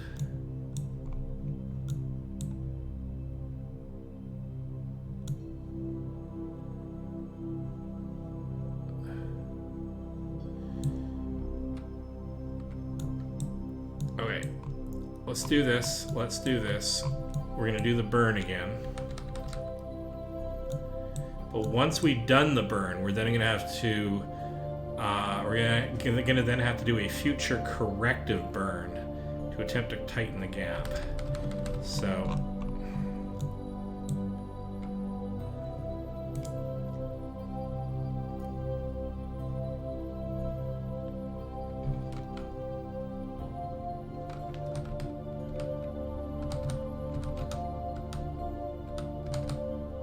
okay, here we go.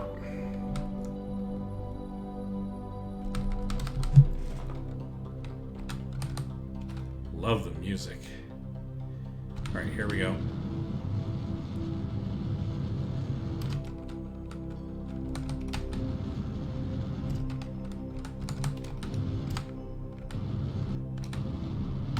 Okay, so all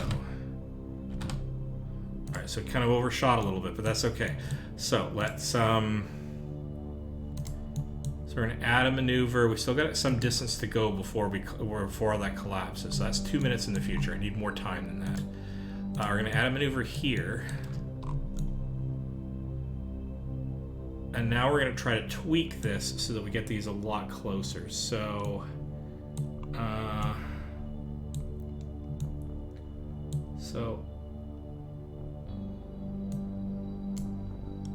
that's not good. We need to.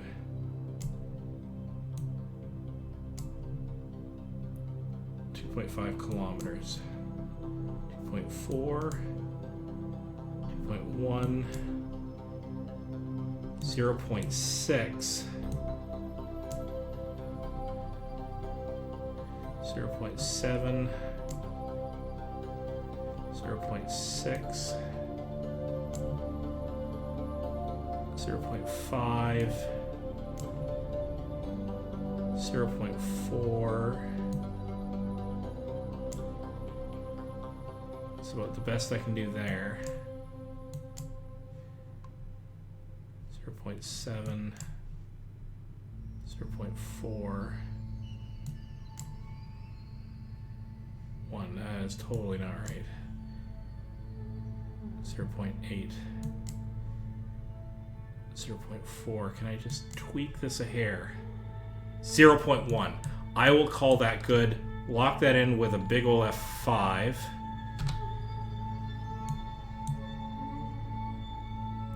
All right.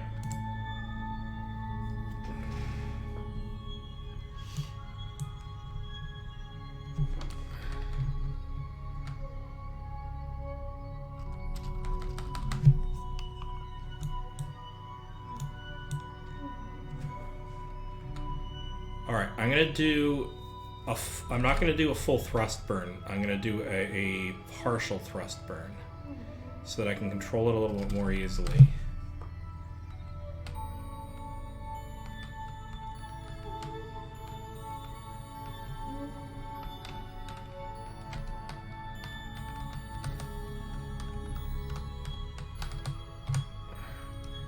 So here we go. Yeah, we're gonna do this.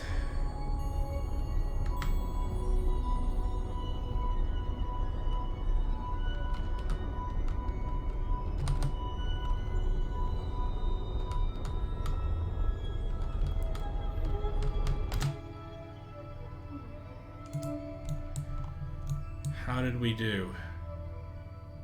Separation is, we're practically gonna hit the thing. Okay, so, yeah, so the times for burns are always at maximum thrust given your current engine, which is a problem when you're trying to thrust over several engines. But what you can do is, you can, of course, do half thrust and double the time, quarter thrust and quadruple the time. And for short burns, that's not really going to make any difference, because the thing that'll screw that up is when you're moving in an arc, like we're doing around a planet. For short distances, that the arc, like the curve that your path is taking, isn't really going to make that much difference. So a good trick is to do slower burns for a longer period of time and split that burn time over the just save that, by the way, in case I haven't already. You can split that over the point at which your maneuver node is about to arrive. Right, so having done that, let's accelerate time a bit.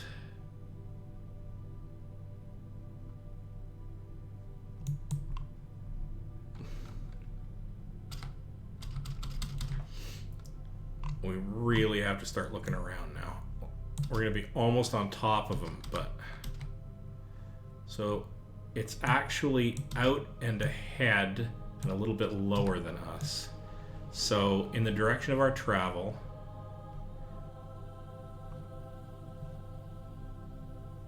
Out and ahead and a little bit lower, it should be down there.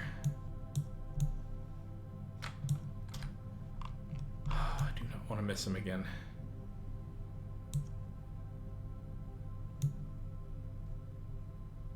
It's actually quite steep ahead of us. It's somewhere down there and I just can't see it.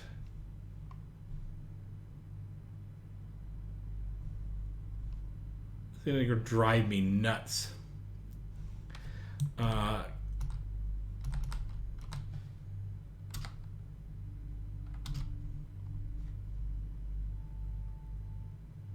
am still 4 kilometers away though.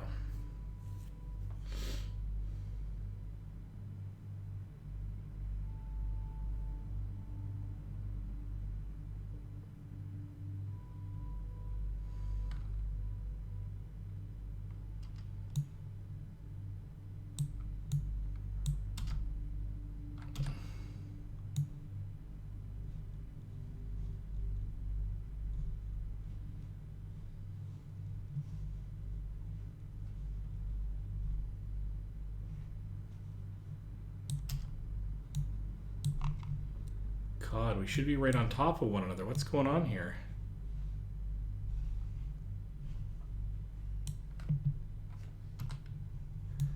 Okay, well, there's this guy. Oh, hello. Oh, damn and blast. And part of the reason is I'd forgotten that. Okay, so what I need to do is I want to... Right. It's that he's moving super, super fast relative to me. So... Because I'm coming in off of a different orbit, basically. Okay, so we have a target separation. It literally did flash right past me. What I'm going to want to do, though, is when I get there, I'm going to want to do a retrograde. Because all I did was get the right intercept time. I didn't get the right intercept velocity. So... Oh, look at that. Target. Surface, target. That's what I want. So here's the thing. When I get... I'm so dumb. When I get close enough... because I shouldn't have to do this completely optically. This is a viable thing the minute I select as a target. Now, I still want to get as close as possible, but even a couple of kilometers away, and this would have worked. In fact, right now I'm 28 kilometers away, and I'm getting this readout. Okay, so for all of those of you who have been screaming at the at the stream for me to do this, I have now remembered that I can do that. So instead of looking for it manually, what I'm going to do is I'm just going to get close enough to the target point so that we're essentially pretty local. I could have done this before, like with the previous matchup. But what I'm going to do is, as I get super close to this, I'm just going to... that's the target. Right, so target but retrograde, which means I'm going to be reducing the relative velocity between our two crafts as we're getting super, super close. And if I had done this when... because this isn't where the... Is this where the craft is? This is where the craft is, not its velocity. I'm not doing velocity matching. But if we're moving in roughly the same direction, I think this should work. Yes. Because velocity towards and away from it matching is this will get us down to 0. Relative motion, which is fine.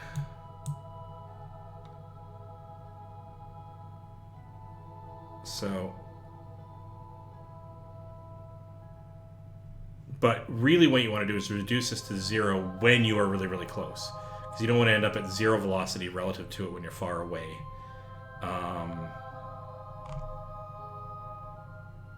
Alright, so...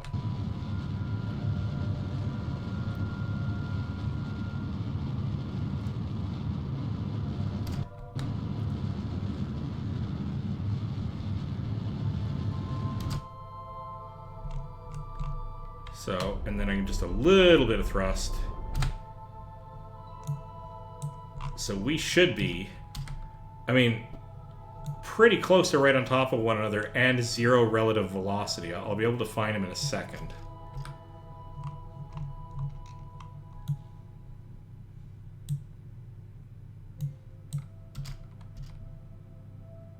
There he is.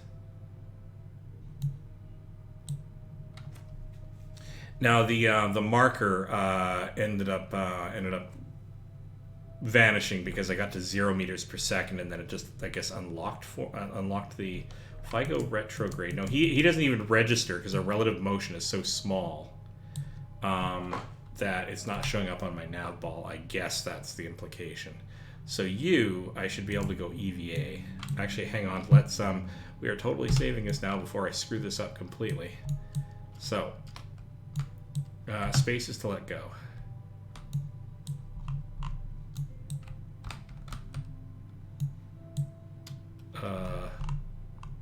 Do you have a jetpack?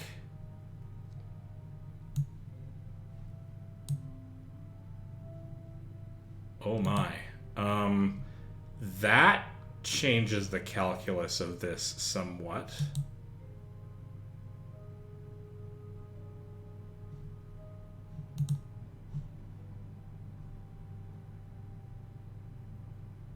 Okay.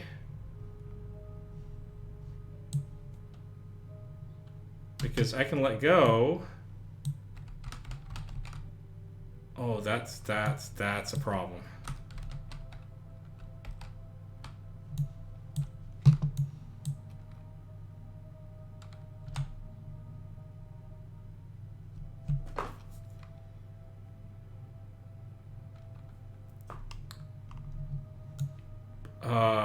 I did not anticipate this issue.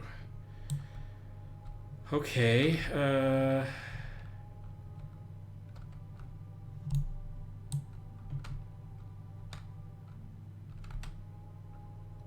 what about you?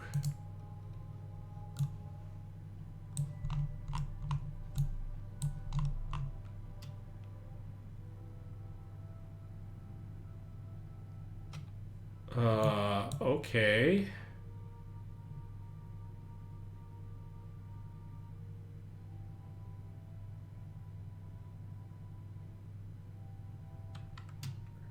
if you let go... This is something I had not anticipated. It used to be that characters... Oh, God. Oh, this is bad. It used to be that the Kerbals, our pilots, all of the passengers used to have jetpacks. This I did not anticipate.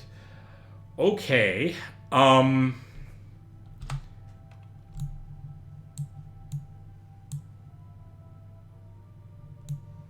This just got about 1,000,000 infinity times more dire.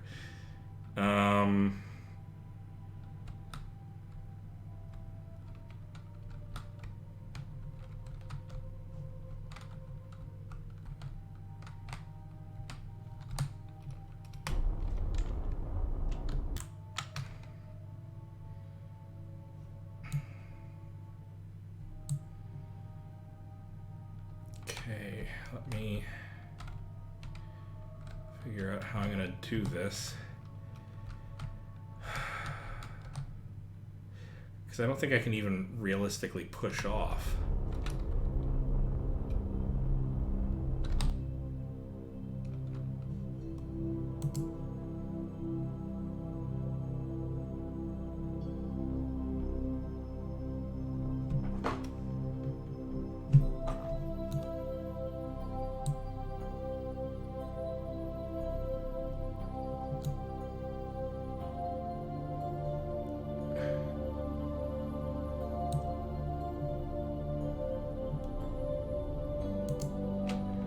Can I not get a distance readout from this? That seems kind of annoying. Wait a minute, I'm actually getting further away. That's problematic.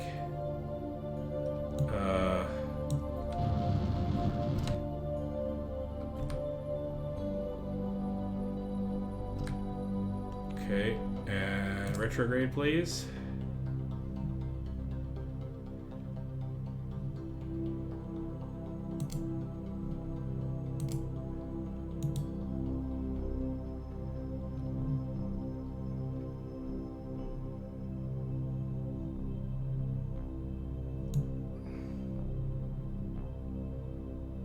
I don't know if I can do this without a jetpack. Like, in principle, if I could nudge the Kerbal very gently.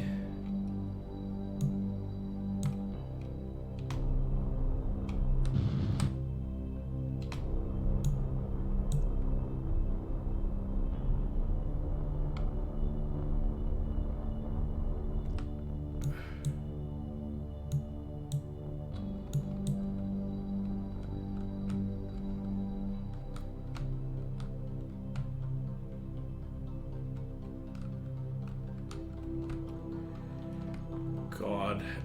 Okay.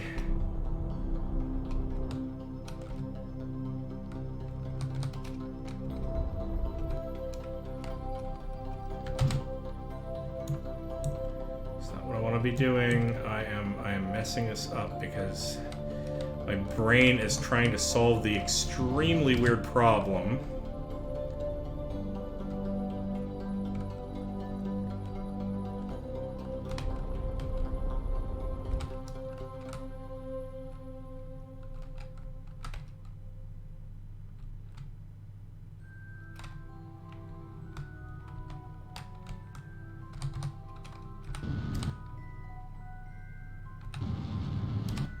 I'm heading away from it, not towards it, because I'm a ninny.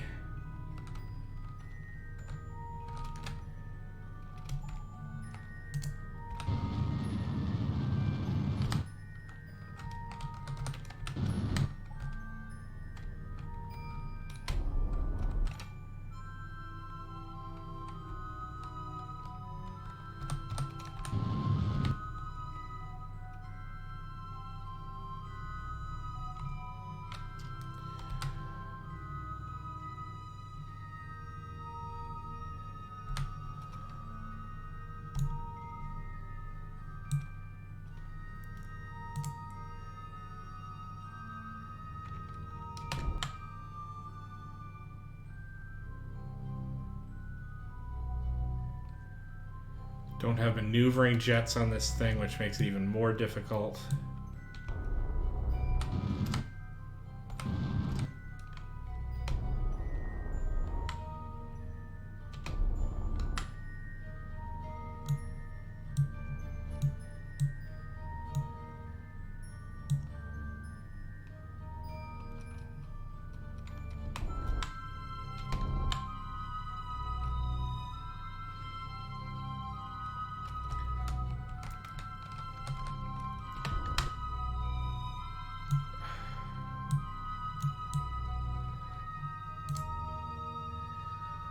Okay, this is gonna be a thing. How do I even remotely do this?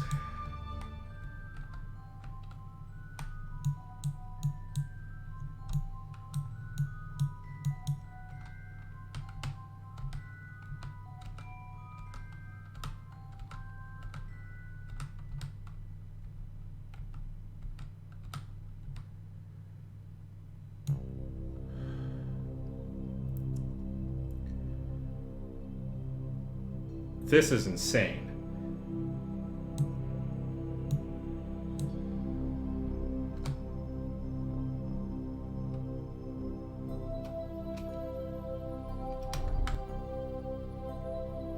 Totally not the way I wanted to go. But okay, let's head a little bit of ways to buy me a little bit of.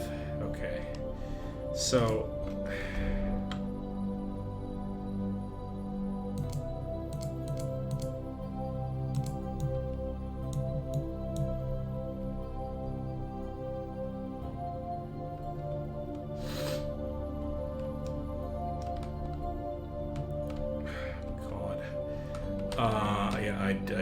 Okay. This is going to be incredibly slow, but let's see what we can do.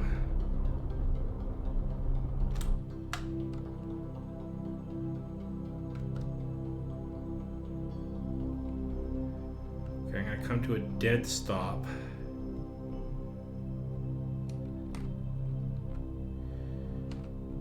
If I can, I got to find the anti...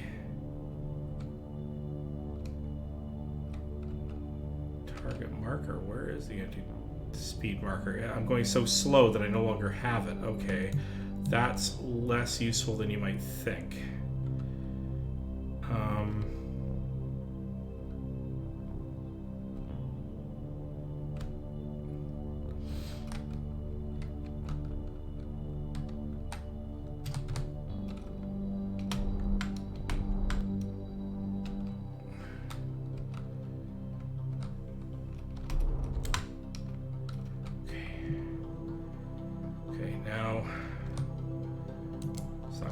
Retro burn, but I am heading towards it ever so slightly. This is not practical. This is not really very practical.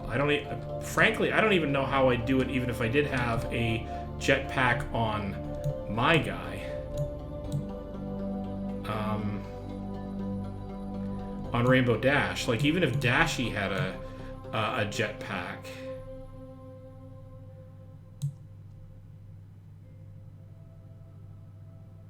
How on earth am I meant to do this short of like using a grabber tool? Lord. Okay.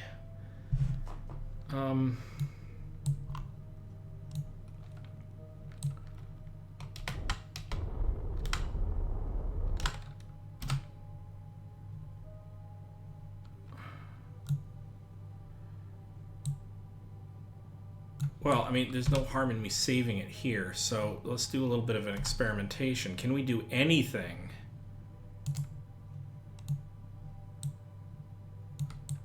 If I just let go...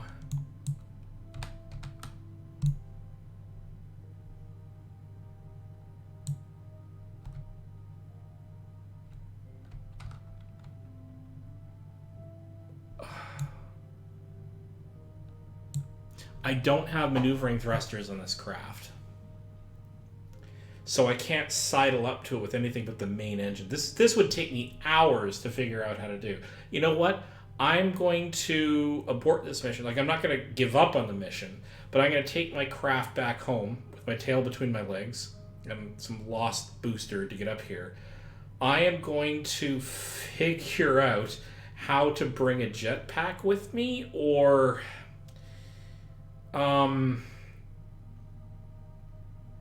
like, what am I grabbed onto here when I do this? I guess just the hatch, yeah? Yeah, it's just the hatch. So I would have to get them, and if I let go... Oh, board. Oh, God. Okay. So if I let go, I'm actually going to eventually...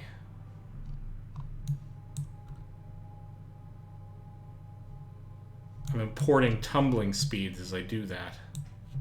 I'm applying some rotational inertia.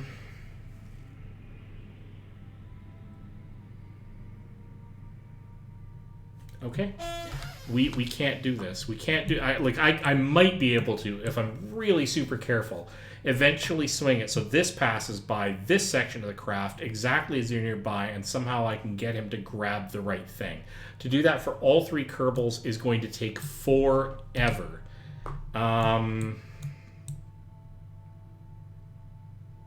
that's just nuts. So we're going to do retrograde burn. We're going to land this sucker. We're going to...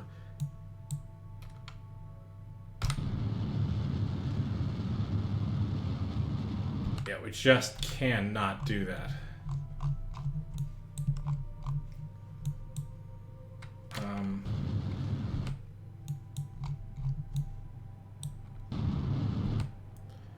Periapsis is in the atmosphere. Alright, so we have to... Wow, I completely misjudged what I was going to have to do to make that fly. But that's okay. We learned stuff, because basically what this tells me...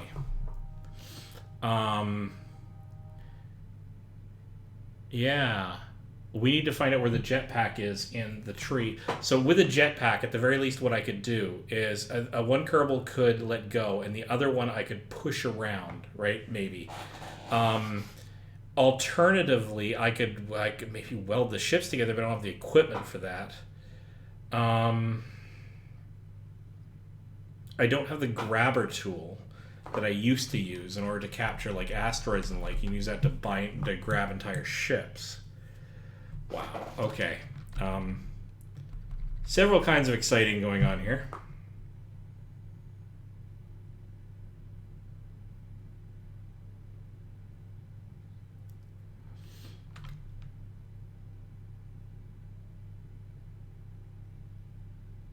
Okay, so what I'm going to do, I got a friend bugging me. So this has been actually a pretty sort of ordinary questing day, I guess, a mission day in KSP. I'm going to go touch base with my friend because nobody's viewing the stream actively right now anyway. I am going to put together a rescue plan that's viable, given the tech that I have somehow.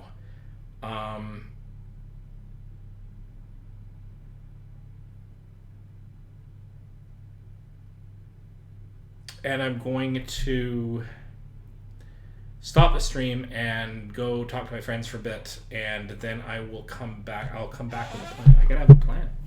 I don't even know what the right approach here is. I'm gonna have to look through, and you don't need me sitting on stream, trying to. Well, I mean, that might amuse you to see me trying to work it out. But I think in this case, what I'm gonna do is at least spend some time just poking around the tree without making any permanent changes that I can't back out anyway. I won't do the mission, but I'll at least poke around the tech tree to see what's viable. Yeah.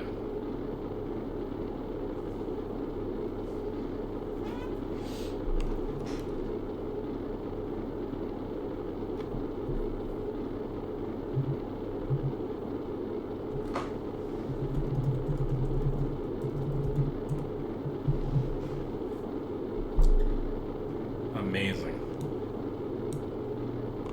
So I gotta learn something new. Because I've rescued Kerbals before, but they've always had jetpacks as long as I can get them out of the craft. And I have no idea what this is doing. Why is this doing? Oh, it's because of the time warp, of course.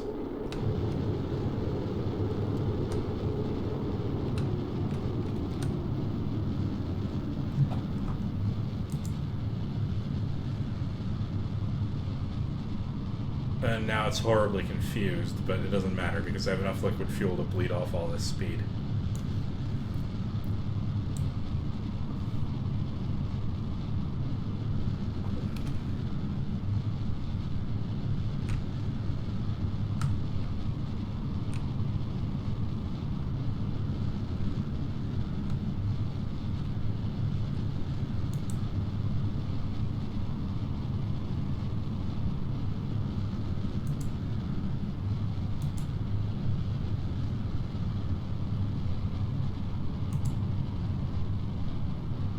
turn off its roll because its roll is apparently backwards.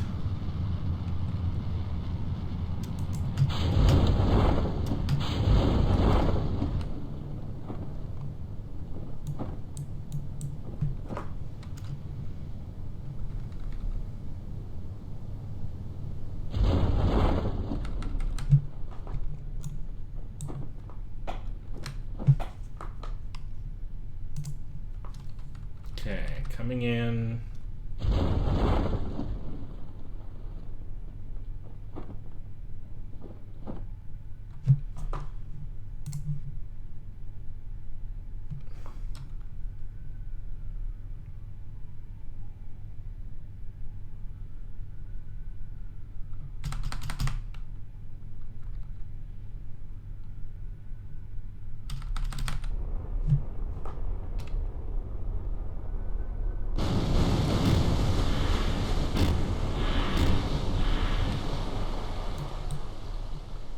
Wow. Okay, so that was not productive except for maybe gathering a little science.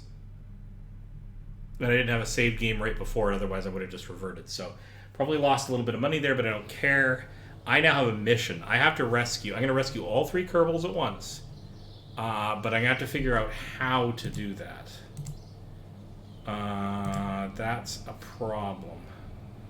And yeah, let's recover you as well, because that's a little bit of extra cash. Interesting. Let's just take a quick look, yeah?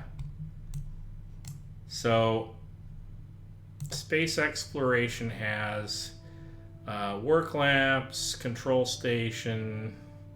Yeah, so where is it? Landing, aerodynamics, advanced construction, heavy rocketry, flight control. Not what I want. Basic science. No. Electrics.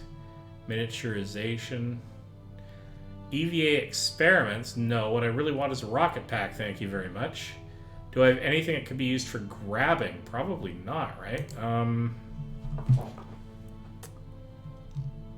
great flags and stuff. Rotation. Oh, a rotation servo. God, there's so many. There's quite a few new things that have been added since I've last been in here. But the one thing that I don't know where to get. Precision engineering. Advanced exploration. Container, storage, mobile processing lab. Scanning arm, mobility enhancer.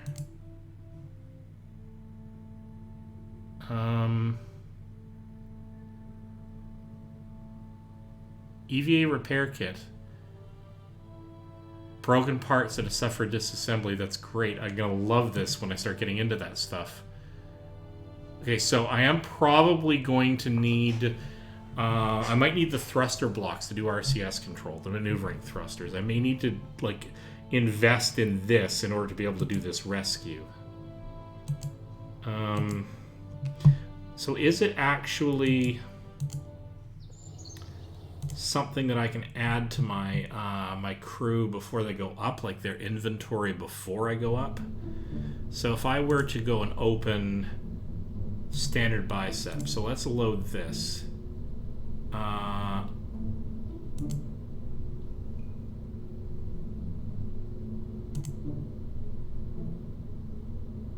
Okay, sure, let's just do this load. Okay. All right, because I actually did do a bit of, get a little bit of money off of doing that little bit of science. Because, yeah, so that's fine. So let's save that. If I go into crew, pilot,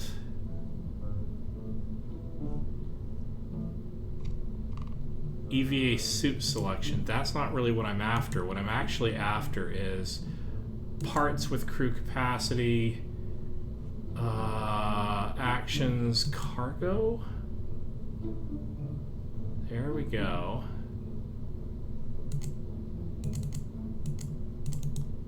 Except I don't know how to add cargo, right? And the command pod, so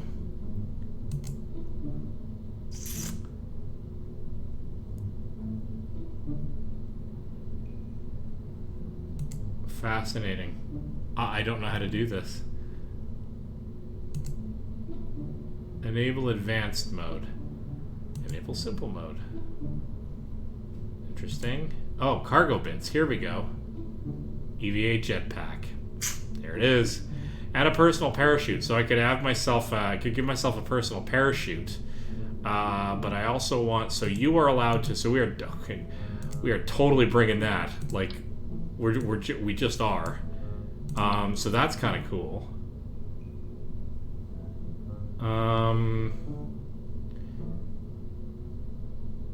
Needs a deployed central station to operate. So I can, wow, this whole cargo thing is super cool. Alright. Don't need the personal parachute, but I am gonna need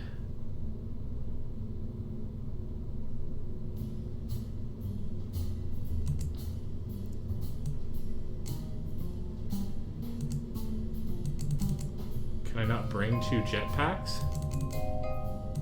Maybe not.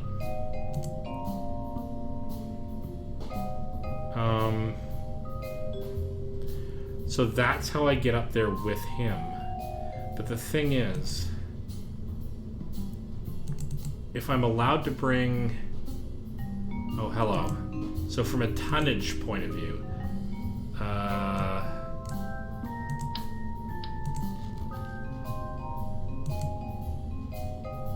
so a certain amount of volume and a certain amount of tonnage. I can't bring 2. Because, oh, that is rough. Intriguing. Packed volume, 17 liters. I got enough volume. See, I could do maybe this. But then I don't know how to get it to them.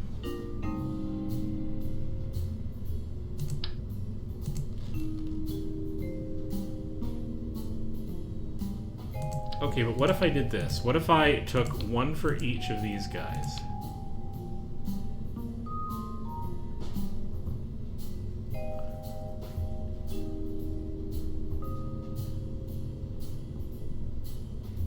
And then maybe when I'm out doing an EVA,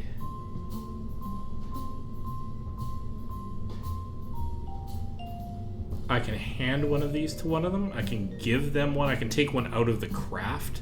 Because this suggests what I'm allowed to bring on board in terms of sort of personal cargo. I don't have a cargo thing on this ship. So actually, you know what? Let's because I have an extra command pod I don't technically need here, and I'll be using probably the other craft to do the moon runs from now on.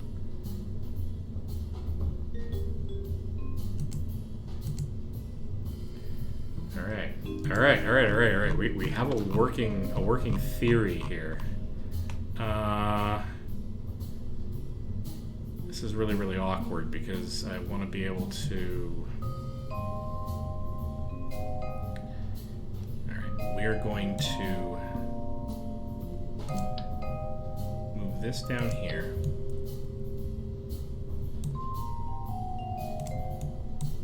Keeping it paired up.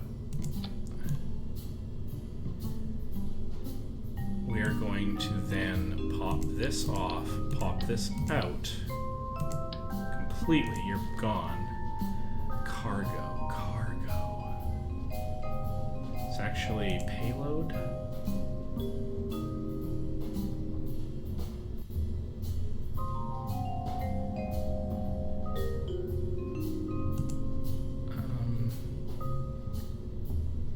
Okay, it's only $1,000. Is this what I want?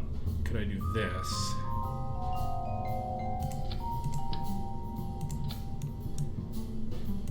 This I want to pull down a little bit. Okay. If I then go cargo,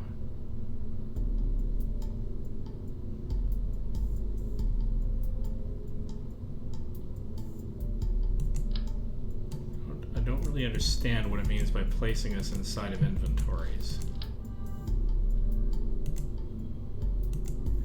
Oh, I see. So I could take this, and this is packed volume, 250 liters. So if I had a space for it, that's fine. So, okay, so that's what that means.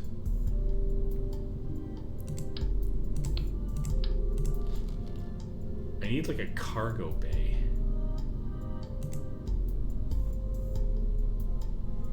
But not cargo.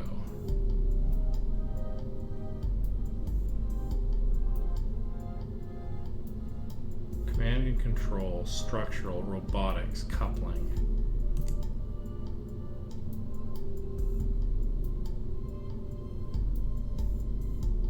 So if I brought...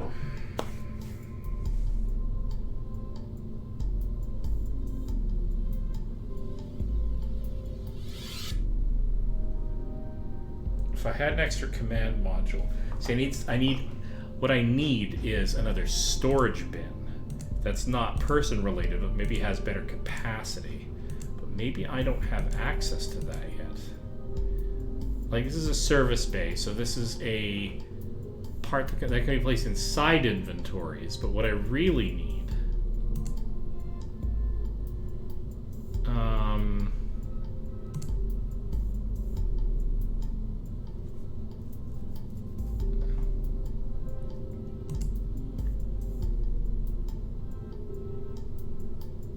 reentry module, Mark 1 command, onion reentry, coupling payload.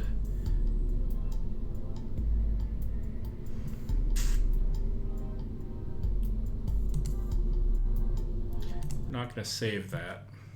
We might have to use the command module as the storage thing if we can't find the relevant. You see, this is starting to become kind of intriguing. I want to find out how to fast flight control, aviation, general construction, advanced rocketry. What can we do in terms of more cargo space, though?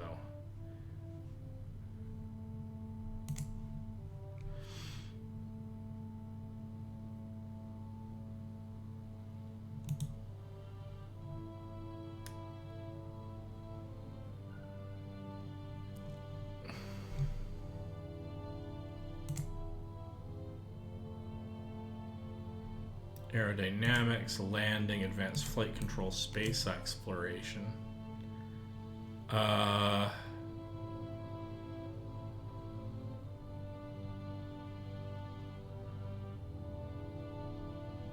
say check a storage container, which might work. Cargo storage unit.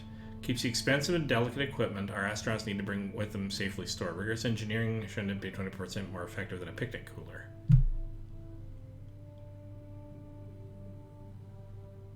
Can't be placed in a storage container. Ah, there we go. Inventory slots 3. So this is one of the bits of tech I don't have that I need in order to bring up equipment. But here's the thing.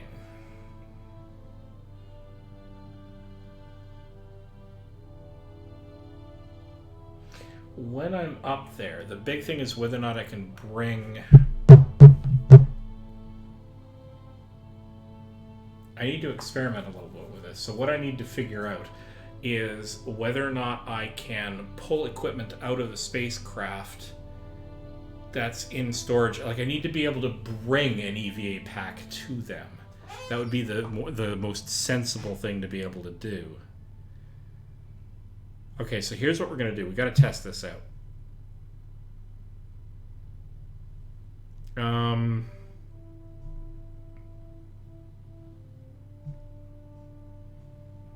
Okay, before we do this, let's do a more sensible first step, which is, and we'll do this in a way that if everything works out, we can just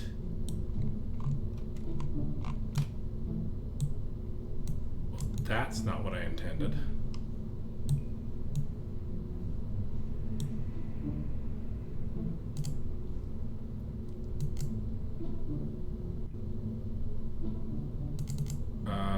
Load that, please. There we go. Let's save that. Okay. So let's fix this up and get it properly saved. So that's just going to sit there. So that's fine. Save, please. So that's got some of my mirrors in good place. Put that one a little bit lower.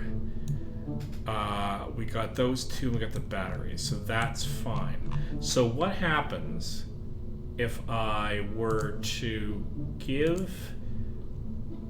I'm going to go into the cargo. I'm going to say Rainbow Dash has a jetpack. I can't bring another jetpack in that slot. But what happens if I do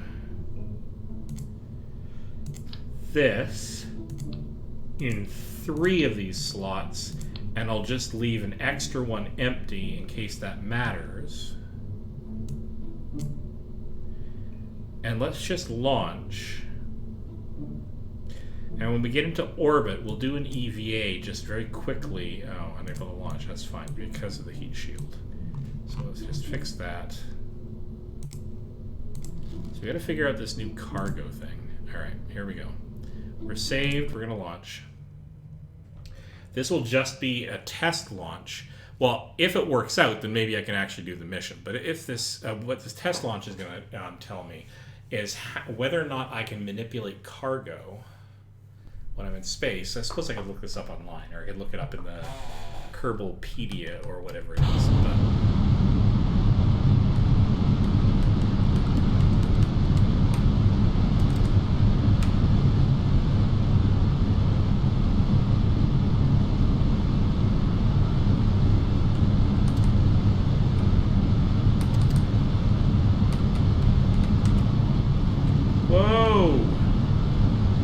hello, going way, way, way off base.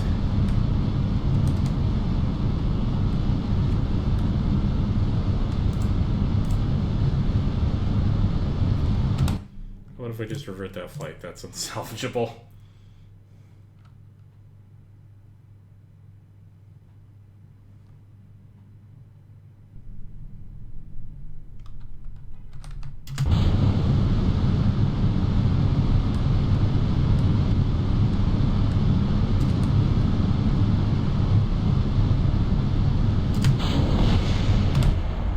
Unsalvageable because I forgot I have to let that smaller tank, or the second smallest tanks, burn out.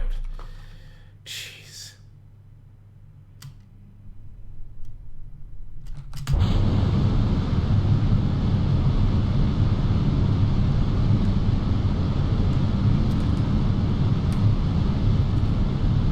Nope, too far over.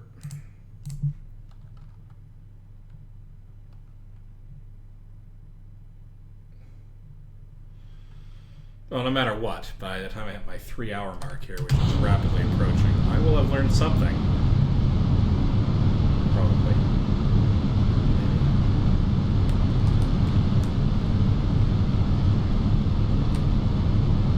So top heavy. Hard to launch. I think we need to get going at least a little bit faster before we start doing that. I keep trying to force it over just a little bit too early.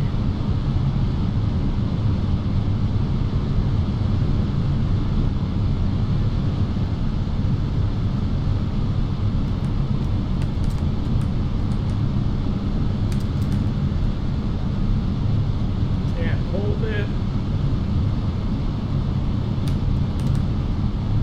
And flipping back over, they're going to do me any good there.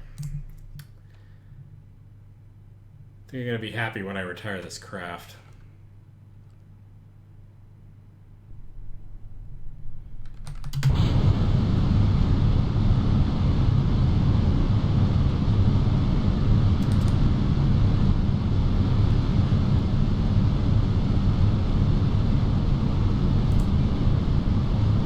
Not retrograde. Why do I keep hitting retrograde? You know what? Let's go back to the vehicle assembly building. I'm getting tired of having the instability on the way up. I'm just going to bite the bullet and add a whole bunch more control surfaces because this is just getting silly. I'm saving tiny amounts of money, but I'm wasting huge amounts of time.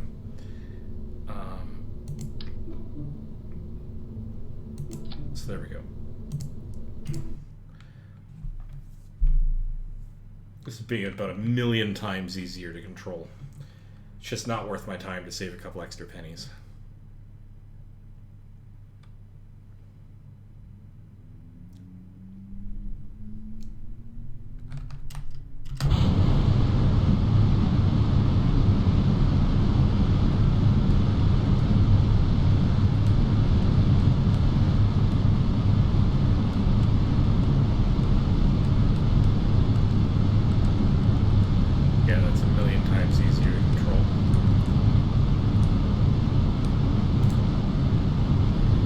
I hit retro.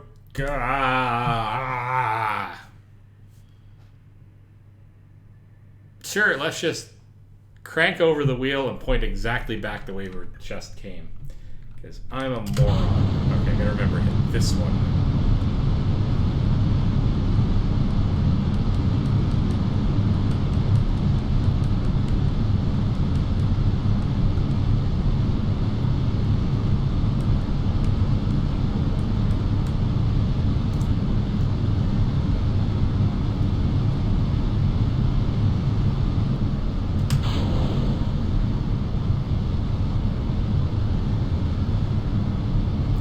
Now my friends are still wondering where I've gotten to.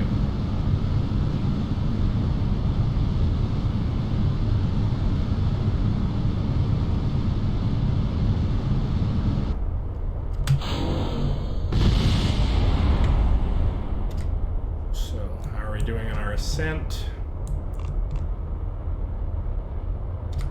Yeah, we're doing okay.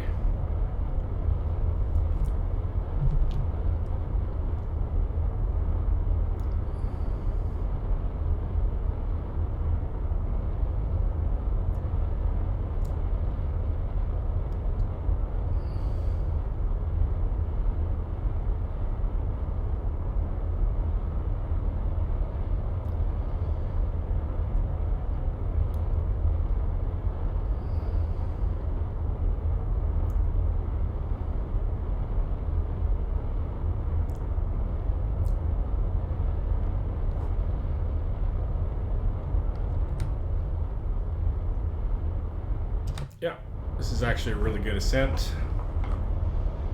Just gonna let this bring us up and burn out.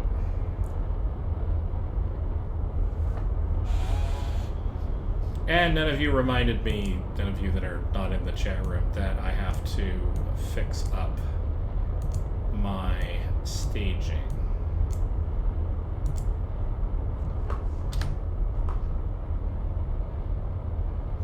Yeah, I'm just gonna let this burn itself out, that's fine. And then we will go to Doink and say bye-bye to our last stage.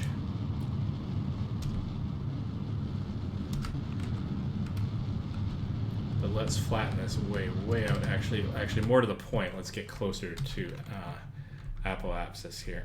Just a little bit higher up.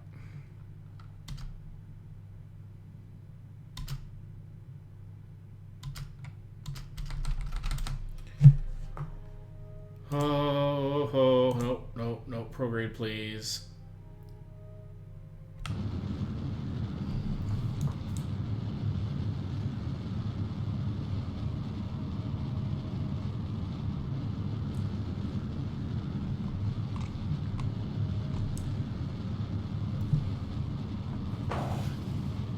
Okay.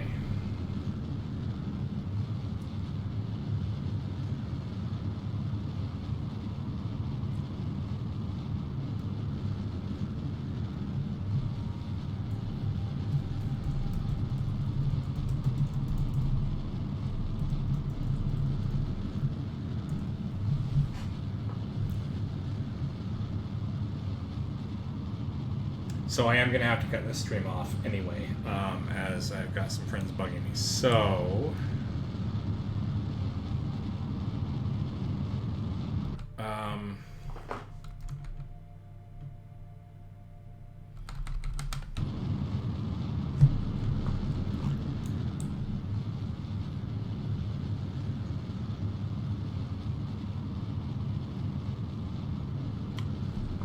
I'm going to circularize this orbit, and then I'm going to shut the stream down, and I'm going to poke at this sort of in the background while I'm addressing a few other people's issues. And yeah, I gotta figure a thing out here. I'm not sure what it is I'm missing. I mean, I obviously did figure out what I'm missing in the sense that I have to bring cargo up with me, which is kind of awesome. If a little bit frustrating to discover after the fact.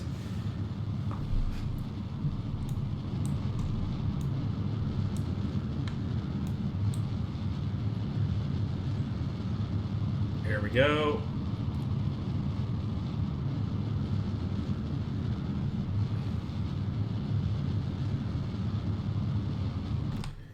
That's close enough for government work. Okay, so I am in orbit. I will figure this out, and I will get back to all of you in a future stream, which might even be later this evening, because I'm really stoked to try to sort this out. But thank you so much for watching. This has been absolutely fantastic having you join me here, and I will see you all in the next stream.